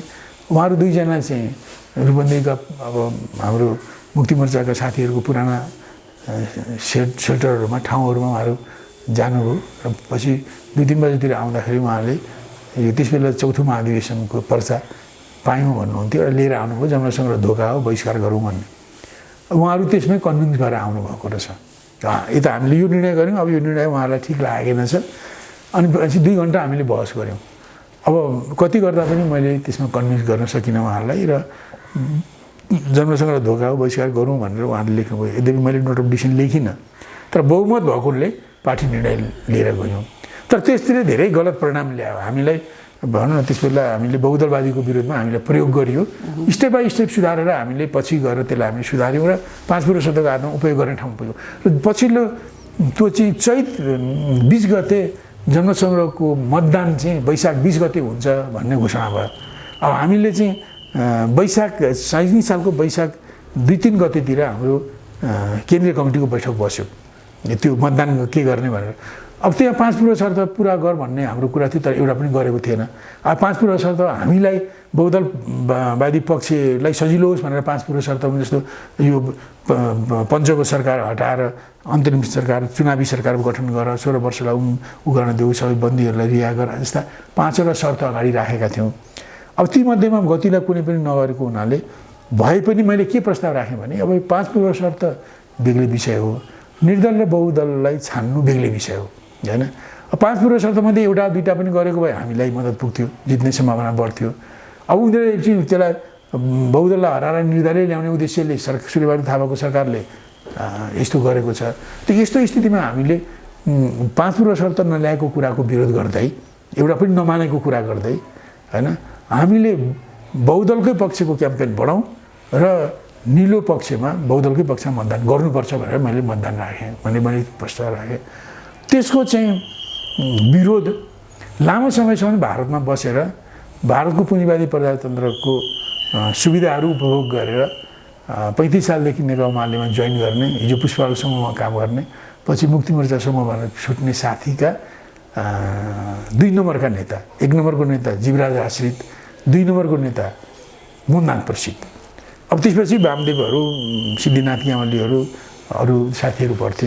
मदन भण्डारी त उहाँ केन्द्रीय कमिटीको सदस्य नै हुनुहुन्थ्यो। उहाँ उनीहरूले टिमको केन्द्रीय नेता नै माने पनि उहाँ पुष्पलालको पार्टीको केन्द्रीय सदस्य होइन उहाँ सांस्कृतिक समितिको मात्रै केन्द्रीय सदस्य हो उहाँ पार्टी मेम्बर मात्रै हो होइन। वास्तवमा उनी मार्क्सवादमा त्यति खारिएको मान्छे होइन होइन मार्क्सवादको गुदी गम्भीरतापूर्वक बुझिएको त्यसलाई गम्भीरता साथ पक्रिने मान्छे होइन होइन त्यो यी मान्छे आएर मदनाथ प्रसिद्धले त्यसको विरोध गर्नुभयो यो 5 फुट शर्त नमानेकोले बहिष्कार गरौँ भन्ने ठाउँमा जानुभयो मैले घन्टौँ बहस गर्दा पनि म एक्लै भएँ अब उहाँले प्रेसर राख्नुभयो अब उताबाट आउने सबैले समर्थन गरे जीवराज आशिषले मदनाथ प्रसिद्धले उता भनिहाल्नुभयो अरू साथीहरूले समर्थन गरे अब हिजो कोकेबाट आउनेहरू कसैले केही बोले पनि त्यसैको पक्षमा बोले नबोल्ने चुप लाएर बसे म एक्लो भएँ र त्यस दिन अघिल्लो बेलुकाको बैठकमा म अल्पमतमा परेँ एक्लै भएँ भनौँ न अनि निर्णय भयो जनसङ्ग्रहलाई बहिष्कार गर्ने अब बहिष्कारको क्याम्पेन चलाउने र चुनाव पनि बिथोल्ने भन्ने निर्णय भयो त्यसपछि बेलुका भोलिपल्ट हामीले केन्द्रीय विस्तारित बैठक पनि बोलाएको थियौँ 11 बजेदेखि अनि विभिन्न जिल्लाका साथीहरू झापाबाट पनि केही प्रतिनिधि आए उनीहरूले त्यहाँ नकुल काजीले विवेचना भन्ने साप्ताहिक निकाल्नुहुन्थ्यो पञ्चको मुखपत्र जस्तो त्यसको 8-10 अङ्क पुराना अङ्क पनि लिएर आएको छु मैले सबै पल्टाउँदाखेरि अब उनले बहिष्कारवादीलाई भनौँ न कुरी लाग्ने गरी प्रशंसा गरेको र बहुदलवादीलाई चाहिँ एकदम तुच्छ देखाएका धेरै टिप्पणी लेखहरू समाचारहरू पाएपछि मैले फेरि भने एकदम गलत भयो यो साथीले गलत गरे यो गर्नुहुन्न एकदम पार्टीलाई यसले ड्यामेज गर्छ हाम्रो इथिक्स विपरीत भयो भनेर म भोलि उठाउँछु भने बिहान मैले कुरा उठाएँ अब त्यो एउटै बैठकमा 2टा निर्णय गर्ने माधव नेपालले भन्नु मैले हिजो जति नम्बरको बैठक थियो ल भनौँ न हिजो 22 नम्बरको थियो भने आज 23 नम्बरको बैठक बसौँ अर्को नम्बर छाप बनाएर बैठक बस्यो त्यहाँ लामो बहस गरेपछि मैले धेरै भने 1942मा सिपिआईले भारत छोडो आन्दोलनलाई साथ नदिँदा सिपिआईलाई विदेशको दलाल भने होइन किनभने ब्रिटिस चाहिँ एलाइड फोर्स विश्वको मित्र शक्तिको सदस्य भएकोले अब मित्र शक्ति फासिस्ट विरोधी शक्तिको सदस्य भएकोले त्यसलाई कमजोर पार्ने काम गर्नुहुन्न त्यसकारण भारत छोड भनेर नारा नदिउँ भनेर सिपिआईले भारत छोड नारालाई साथ दिएन पछि सबैले इन्डियन जनताले काङ्ग्रेस सिपिआईलाई चाहिँ विदेशी दलाल भने त्यस्तै भोलि आउँछ हेर्नुहोस् त्यस्तो नगरौँ म अझै पनि पूर्ण शक्तिको साथमा भन्छु कि हामीले उसले 5 फुट शर्तमध्ये एउटै नमाने पनि बहुदलकै पक्षमा जाउँ किनभने हामीले बहुदल चाहिँ त्योभन्दा अनुकूल हो होइन जनअधिकारको निम्ति अलिक उदार पनि हो भनेको तपाईँहरू त आफै बुझेको पनि हो कति गर्दा छोड्नु भएन मदनाथ प्रसिद्धले मुक्ति मोर्चाको साथीहरूले त्यसो भए भने ठिक छ अब त्यसो भने अब बहुमतको निर्णय हो अब एकमत नहुँदा बहुमत हुन्छ बहुमतको निर्णय मान्छु नि बहुमत तपाईँहरू निर्णय गर्नुहोस् म नोट अफ डिसिसन लेख्छु कि यो निर्णय गलत छ भनेर मैले लेख्नुपर्ने कुरा म लेख्छु र भोलि हामीलाई यो बहिष्कार गरे बापत भोलि पार्टीलाई अप्ठ्यारो पर्ने म त्यो सार्वजनिक गर्छु म नेताको यो धारणा थियो तर यस्तो भयो भनेर पार्टीलाई बचाउनको लागि म त सार्वजनिक गर्छु ठिक छ अब धेरै कति गर्ने फेरि अर्को बैठक सुरु हुन आयो भने त्यो भनेपछि जीवराज आशिषले भन्नुभयो ल अप्ठ्यारो पर्ने भयो महासचिवले नि नोट अफ डिसिसन लेख्यो भने त कसरी हुन्छ र भनेर उहाँहरूको विषय करेङ 10-15 मिनट कुरा गरे अनि एउटा प्रस्ताव आयो नीतिगत बहिष्कार गरौँ भने के हो नीतिगत बहिष्कार मैले भने नीतिगत बहिष्कार भन्नाले नेताहरूले मतदानमा जाने स्थिति पनि थिएन कार्यकर्तालाई यता मताल उता मताल भनेर नभन्नेलाई फ्री छोड दिने बहिष्कारको अभियान नचलाउने अनि मतदान क्षेत्रहरूमा बुथहरूमा गडबडी नगर्ने भने मतदानलाई डिस्टर्ब नगर्ने यति गरी चाहिँ मैले यसो सोचेँ यो अघिल्लो भन्दा त कम नोक्सानदायी हो कम बदनामी हुन्छ कति झगडा गरेन ल ठिक छ त नीतिगत बहिष्कार भन्नु यसरी जाने यी कुरा कमिटमेन्ट भन्ने र मैले यसलाई नोटिफिकेसन नलेखौँला मेरो मत त्यो भए पनि डोसनले यसरी राष्ट्रिय सवालमा मालेभित्र पहिले झापाकालका अति भद्दा सङ्कीर्णताका उग्रवामपन्थका भद्दा अभिव्यक्तिहरूलाई हामीले मेरै नेतृत्वमा समाधान गऱ्यौँ पछि यसमा म त्यो आएँ र त्यसमा मुक्ति मोर्चाका सबै मान्छेहरू लागे इन्क्लुडिङ मदन भण्डारीहरू सबै बहिष्कार गराउने ठाउँमा लागे त्यसपछि जनसङ्ग्रह भएपछि अब जनसङ्ग्रह चाहिँ 4 लाखको अन्तरले सुधारीको पञ्चायतलाई जिताइयो हाम्रो यो चाहिँ जेठको 1-2 गतेतिर बस्ने हाम्रो पिबीको बैठकले एकमतले के निर्णय गर्यो भने यो जित चाहिँ शक्तिको दुरुपयोग र धाँधलीले गर्दा भएको जित हो हामी यसलाई अस्वीकार गर्छौँ र पञ्चायती सुधारिएको पञ्चायत विरोधी सशक्त आन्दोलन गर्छौँ भन्ने एकमतले गरेछ त्यसपछि मैले अब हाम्रो कार्यनीतिको बारेमा बिस्तारै मैले के भने अब यो निर्दललाई फालेर बहुदलीय प्रजातन्त्र ल्याउने, निर्दलीय पञ्चायती व्यवस्थाको विरुद्ध लड्ने र बहुदलीय प्रजातन्त्र ल्याउनको निम्ति सङ्घर्ष गर्ने, वाम मोर्चा गर्ने, काङ्ग्रेससँग संश्रय कायम गर्ने कार्यनीति लिनुपर्छ भनेर उठाएर यसलाई वैधानिक भाषामा भन्दा यसलाई पार्टी स्वतन्त्रताको कार्यनीति भनिन्थ्यो। यो किन खुलेर छाप्दाखेरि। अनि त्यहाँ हाम्रो त्यस बेलासम्म जनगणतन्त्रलाई नै हामीले झापा कालमा त हामीले जनगणतन्त्रलाई नै हामीले तत्कालीन लक्ष्य कार्यनीति बनाएका थियौँ। त्यहाँ आएपछि हामीले त्यो कार्यनीति बनाउन छोड्यौँ। त्यो कार्यनीति अहिले त्यो जनगणतन्त्र अहिले कायम हुँदैन, हामी सबै सहमत थियौँ। त्यसपछि अर्को पक्षहरूले के भन्यो भने अब त्यस बेला चौथो महाधिवेशनले देशभक्त जनतान्त्रिक शक्तिहरूको सरकार गठन गर्ने कुरा गर्थ्यो। त्यसै अनुसार एउटा गणतन्त्र ल्याउने, बुर्जुवा गणतन्त्र, त्यसमा देशभक्त जनतान्त्रिक शक्तिहरूको सरकार भन्दा एउटा के कुरा गर्ने भन्दा त्यसमा एउटा कुरा क्रान्तिकारी भूमि सुधार, ल्यान्ड टु द टिलर्सको कुरा थप्ने र त्यसमा आवश्यक पर्दा बल प्रयोग गरेर पनि जाने जनगणतन्त्र ल्याउने भन्ने कुराहरू थपे र पछि त्यसको प्रवक्ता बनाएर वामदेवले वामदेव मार्फत एउटा कार्यक्रम लेखाइयो। त उनले अन्तरिम जनवादी सरकारको कार्यक्रम र कार्यनीति भनेर ल्याए। एउटा यो र मैले चाहिँ त्यो पनि नगरौँ, अहिले यो 4 लाखको मात्रै अन्तर छ, जनमत धेरै छ, हामी वाम एक ठाउँमा हुन सक्ने रहेछौँ, नेपाली काङ्ग्रेसमा पनि संशय हुन्छ, हामीले लड्यौँ भने हाम्रो आफ्नै बलले, हाम्रो आफ्नै सङ्घर्षले हामीले चाहिँ यो बहुदलीय प्रजातन्त्र ल्याउन सक्छौँ। यो विदेशीहरूको यहाँ सहयोग हुन्न, यही जाउँ भनेर म त अड्डी कसेँ। मेरो त्यो दोस्रो। तेस्रो मत के थियो भने अहिले हामीले जुन गरिबी, महँगी, अशिक्षा, अब दमन, शोषण, यो मौलिक अधिकार आदि इत्यादिमा जो नारा दिएका छौँ, यति नारा नै काफी छ। हाम्रो जनगणतन्त्र ल्याउने कुरा छँदैछ। अब अहिले यही नारामा सङ्घर्ष गरौँ। अहिले कुनै कार्यनीति जरुरी छैन, कुनै कार्यक्रम जरुरी छैन, तात्कालिक कार्यक्रम जरुरी छैन भन्ने तेस्रो मत हो। अब यो तेस्रो मतमा अहिले कुनै कार्यक्रम जरुरत छैन भन्ने मतमा चाहिँ मदन भण्डारी र माधव नेपाल बसे। म पार्टी स्वतन्त्रताको कार्यनीतिमा कायम रहेँ र पछि वामदेवले ल्याएको बुर्जुवा गणतन्त्रको कार्यक्रममा अरू रहे। अब यसरी अब त्यस बेला मैले भनौँ न 37 सालपछिदेखि मैले त्यो गरेर 37 सालदेखि लिएर 39 सालको कार्तिकसम्म नै यसको बहस चल्यो। यी सारा बहस पनि पार्टीभित्र अपानी मार्फत मैले पठाएको छु। मैले कुनै कुरालाई रोकेको छैन, सबैको पठाएको छु। पछि 39 सालको कार्तिक भनौँ न कार्तिक 22 देखि 28 गतेसम्म केन्द्रीय कमिटीको 13औँ बैठक बस्यो। त्यसमा बहस छलफल हुँदाखेरि म त्यसमा मैले नोट अफ डिसिसन लेखेँ यो कार्यनीति र तात्कालिक कार्यक्रममा, र म चाहिँ त्यही पार्टी स्वतन्त्रताको कार्यनीतिमा म कायम रहेँ। र यो चाहिँ त्यो हुनुभन्दा 2-3 महिना साउन भदौतिर मैले म काठमाडौँमा थिएँ, कुनै सेल्टरमा मैले अरू पिबिएमहरूलाई बोलाएँ 3-4 महिना जस्तो अगाडि। ती भनेको माधव नेपाल, जीवराज आश्रित र अमृत बोहरा हुन्। हामी 4 जना सेल्टरमा बस्यौँ, खाना खायौँ र 3-4 घन्टा कुरा गऱ्यौँ र भन्यौँ अब हाम्रो कार्यनीति मिलिरहेको छैन, तात्कालिक कार्यक्रममा मिलिरहेको छैन, अब केन्द्रीय कमिटीको बैठक आउनुभन्दा अगाडि हामी बहस छलफल गरौँ, एउटै बिन्दुमा पुग्ने कोसिस गरौँ। यदि तपाईँहरूको कुरामा मलाई कन्भिन्स गर्नुभयो भने पनि म पनि बहुमत नै हुन्छु, मैले महासचिवको काम गर्छु नै। अनि मेरोमा तपाईँहरू मैले कन्भिन्स गरेँ, तपाईँहरू आउनुभयो भने तब पनि म बहुमत हुन्छु, म महासचिव नै रहन्छु।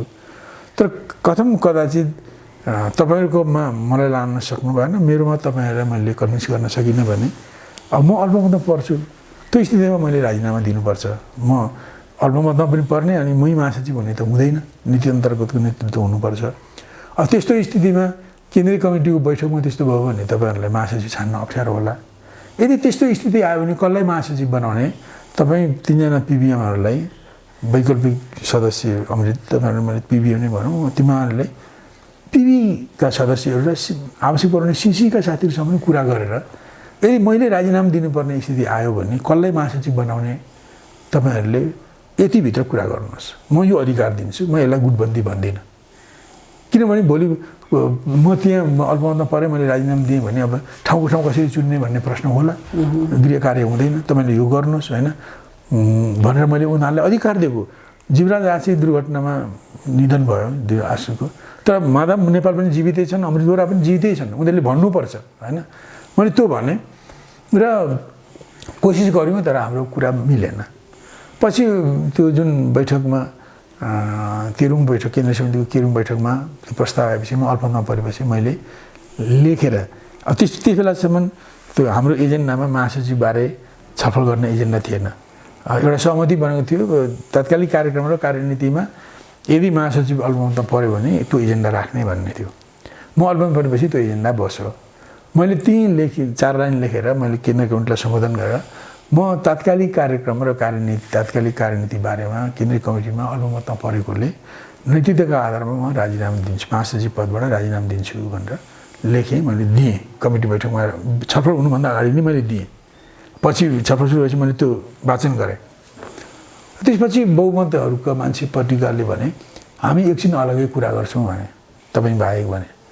मैले त्यस बेला त्यो गर्नु अनुमति दिनुहुने थिएन, किनभने त्यसले किन पहिले यो कुरा देखेर उनीहरूलाई 3 महिना अगाडि मैले भनौँ न पार्टीकोलाई बिबिएमहरूलाई मैले बताइसकेको, अधिकार दिइसकेको।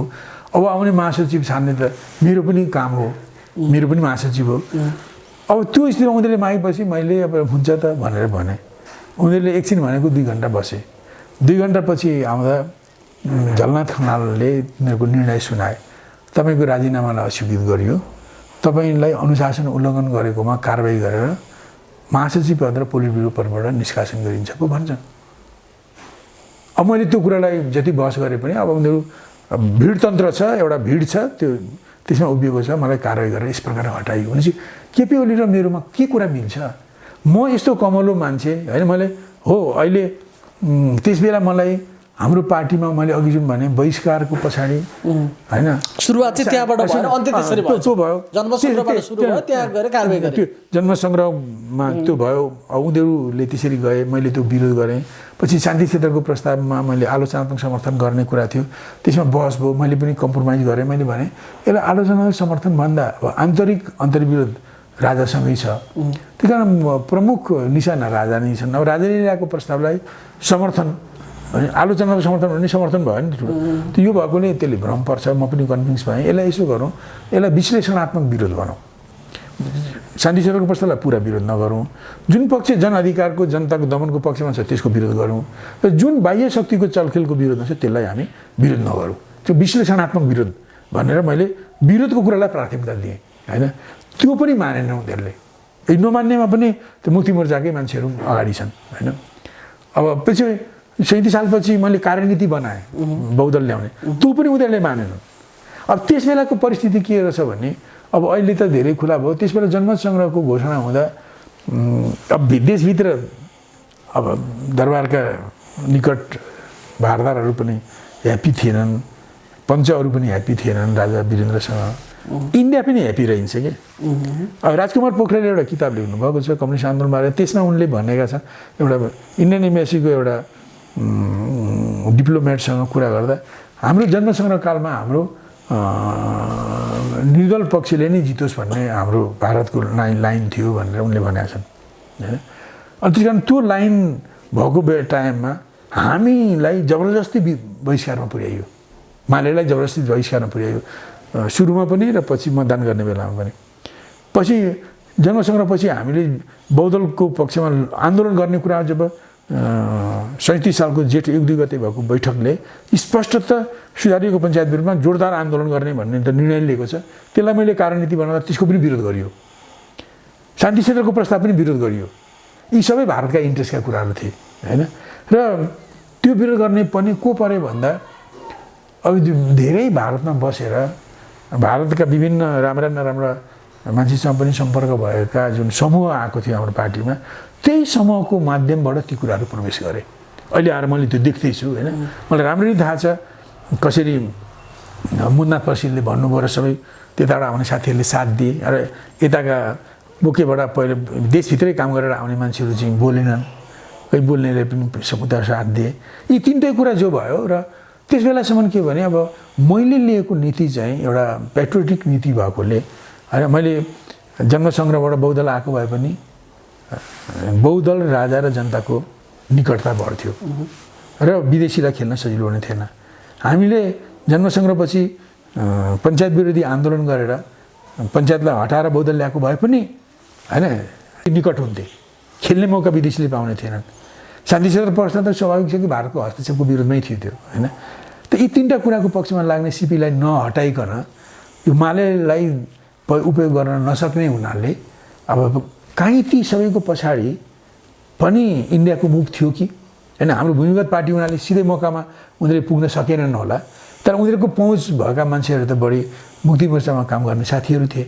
उनीहरूसँग अब जस्तो पछिल्लो बेलामा अब त्यहाँ बस्दाखेरि अब धेरै मान्छेसँग सम्पर्क थियो, त्यही सम्पर्कलाई उनीहरूले पुनर्जीवित गरेर कुनै न कुनै माध्यमले उहाँहरूकै माध्यमबाट त्यो कुरा आएको पनि हुनसक्छ हैन। अब यो संयोग हामीमा रहेको केही उग्रपन्थी सोच केही भनौँ ले पनि काम गरेको हुनसक्ला हैन। तर त्योभन्दा बढी चाहिँ उग्रपन्थी सोचले भन्दा पनि बढी चाहिँ भारतमा भारतीय भनौँ न बसुट बढी भएका मान्छेबाटै आएको हुनाले त्यो पनि सम्भावना छ क्या। त्यही कारण त्यस्तो बेलामा पनि त्यो काम हुन्छ भने हैन। अब त्यो भएपछि मलाई जस्तो मैले आज भन्नुहोस् न, मैले यति गरेँ, मैले बैठक पनि टारिनँ, सबै कुरा गर्दै गएँ। मैले 3 महिना अगाडि नै यस्तो भयो भने तपाईँले चुन्नुहोस् भनेर त्यति डेमोक्रेसी दिएँ, त्यो दिनु मैले नहुने रहेछ। त्यो मैले दिएपछि यदि त्यो विदेशीहरूको चलखेल थियो भने त्यो त के भने दन्ते कथामा राजकुमारको मृत्यु कहाँ हुन्छ भनेर फोल्दै जस्तो भएछ क्या। सिपीलाई कसरी हटाउँछ नि त्यहाँ मत विरोधमा अल्पमतमा पार्टी उसले राजीनामा दिइहाल्छ भनेर कति सजिलै कुरा खोजेको बेलामा ठ्याक्कै तपाईले न्यु दिनु भएको छ अहिले लाग्छ त्यो। त्यस्तो लाग्छ र मलाई लाग्छ। त्यही कारण मलाई अहिले केपी ओलीले जुन ढङ्गले भनौँ न अवज्ञा गर्दै हुनुहुन्छ पार्टीलाई, त्यस्तो अवज्ञा मैले केही गरेको थिएन हैन। मैले नियमित बैठक गरेको, बैठक सामना गरेको, छलफल गरेको, गएको। अब फेरि पार्टीमा महासचिव राख्ने कि हटाउनु भनेर कुनै कहिले छलफल भएको पनि होइन हैन। भएको त्यही कार्तिक 22 गति 2039 सालमा हो, जब म अल्पमतमा परेर मैले नै राजीनामा पत्र पेश गरेँ हैन। त्योभन्दा अगाडि अब व्यक्तिमा त्यस्तो केही कुरा पक्ष विपक्ष चल्थ्यो होलान्, आई डोन्ट नो। तर फर्मल्ली कुनै महासचिव हटाउने कुनै प्रस्ताव आएर मैले त्यहाँ नटेरेको, मैले त्यसमा भाग नलिएको कुरो हुँदै होइन। किन यो अहिले के भने यो 39 सालमा भएको जुन ममाथिको कारबाही बिल्कुल अराजनीतिक हो, त्यो राजनीतिक हुँदै होइन। र त्यो एउटा पूर्वाग्रहले भरेको भिडतन्त्रले गरेको त्यो एउटा अराजनीतिक कारबाही थियो। पछि 46 सालमा मेरै प्रस्तावमा त्यो पञ्चायत विरोधी लड्ने, वाममोर्चा बनाउने, काङ्ग्रेससँग सहकार्य गर्ने प्रस्ताव त्यो पास भएपछि पनि मैले त्यही बैठकमा भने मदन भण्डारी भर्खर भदौमा निर्वाचित भएका थिए महासचिव हैन। म पिबीमै राखिएको थिएँ। पछि मैले झन् ठिक छ राम्रै भयो, यो 39 सालदेखि नै गरेको भए राम्रो हुन्थ्यो। किनभने 39 साल र अहिले त्यस्तो मात्रात्मक ठुलो परिवर्तन भएको म देख्दिनँ हैन, गुणात्मक परिवर्तन भएको देख्दिनँ। अब अहिले ठिक हो भने त्यस बेला पनि ठिक थियो, त्यस बेला गलत थियो भने अहिले पनि गलत हुनुपर्ने। तर अहिले हामीले सही भनेर गइरहेका छौँ। त्यही कारण हिजो पार्टीले मैले त्यो नीति लिएको बापत मलाई दक्षिणपन्थी र काङ्ग्रेस परस्त भनेर जुन दोषारोपण गरेको छ यसलाई हटाउनुहोस्। मलाई अरू केही छैन, म महासचिवको क्लेम मैले गरे होइन। तपाईँ महासचिव आई विल कोअपरेट यु, म तपाईँलाई सहयोग गर्छु, यसमा कुनै प्रश्नै उठेन। अब मैले भर्खर भदौमा चुनिनु भएको छ, तपाईँले हटाउनुपर्छ यही इस्युले भनेर म भन्दिनँ। तर यो दोष चाहिँ हटाउनुहोस्, किन पार्टीव्यापी रूपमा तपाईँहरूले मलाई दक्षिणपन्थी भनेर काङ्ग्रेस परस्त भनेर जुन बदनाम गर्नुभएको छ त्यो त होइन रहेछ नि त। म दक्षिणपन्थी होइन रहेछु, म काङ्ग्रेस परस्त पनि होइन रहेछु। तपाईँले अनावश्यक आरोप लगाउनु भएको रहेछ त्यस बेलाको चिन्तनले। त्यो अब यो ठाउँमा आएपछि तपाईँहरूले हटाउनुपर्छ। मदन भण्डारीले त्यहाँ पनि मानेन, अलिक ढिलो भइसक्यो अर्को बैठक भने। अरू बैठकमा पनि मैले कसैको मानेन। मैले त्यसपछि लेखेर दिनुहोस् भने मैले 15-20 पेजको डकुमेन्ट लेखेर दिन्छु, त्यो पनि मसँग छ। त्यो पनि बैठक गरेनन्। भनेपछि योजनाबद्ध ढङ्गले मलाई नउठ्ने गरी नै थला बसाउन खोजेका रहेछन्। मेरो पोलिटिक्स र मेरो पोलिटिकल लाइफलाई सिद्ध्याउने ढङ्गले नै हुनसक्छ विदेशीहरूको कोलाबोरेसनमा त्यो कुराहरू आएको हो। त्यसकारण मैले भनेकै अधिकांश कुराहरू एमाले जस्ताको तस्तै वा त्यसलाई विकृत पारेर प्रयोग गरिरहेको छ। तर मलाई उनले किनारा लगाइरहेको छ। हुन्छ, महत्त्वपूर्ण समय त्यही कारण यो भएकोले अहिले पनि त्यो हिसाबमा तुलना गलत हो भन्ने यो सामान्य होइन, कथा हो कथा। म त्यस्तो घिउ मान्छे होइन, म त्यति डेमोक्रेट मान्छे। बरु मेरो एउटा के थियो भने विदेशीहरू त्यति धेरै खेलिरहेका छन् भन्ने मलाई त्यस बेला जानकारी भएन। मेरो अलिकति सोचाइको होराइजन अलिकति साँघुरो नै रहेछ होइन। पछि मैले बुझ्दै जाँदा त कसरी खेल्दा रहेछन् त्यो मैले देखेँ। अब अहिले केपीले त धेरै वर्ष नागेर यता आएका छन्, त्यही कारण विदेशीले खेलबाड गरेको कुरा बुझ्ने ठाउँमा केपी छन् अहिले होइन। त्यो एउटा गुण हो, त्यो एउटा अवसर हो, उनले बुझ्ने ठाउँमा छन्। र म चाहिँ त्यो आएपछि म एउटा सोझो मान्छेको हिसाबले अब नीति अनुसार नेतृत्व हुनुपर्छ भन्ने कुरालाई मान्ने र त्यो कसरी त्यो माग उठिरहेको छ भन्ने कुरालाई नहेर्ने भएकोले मैले त्यो कुरा उठ्ने बित्तिकै नीतिअनुसार नेता हुनुपर्छ, मेरो नीति नमिलेपछि मैले हट्नु स्वाभाविक छ भनेर मैले हट्ने कुरालाई मैले प्राथमिकता दिएँ। तर केपी ओलीले सायद होइन उनलाई विदेशीले पनि मलाई हटाउन खोज्दैछन् भन्ने लागेको हुनाले उनी अड्डी भएर बसेका छन्। मेरो तुलनामा यो बेटर कुरा हो।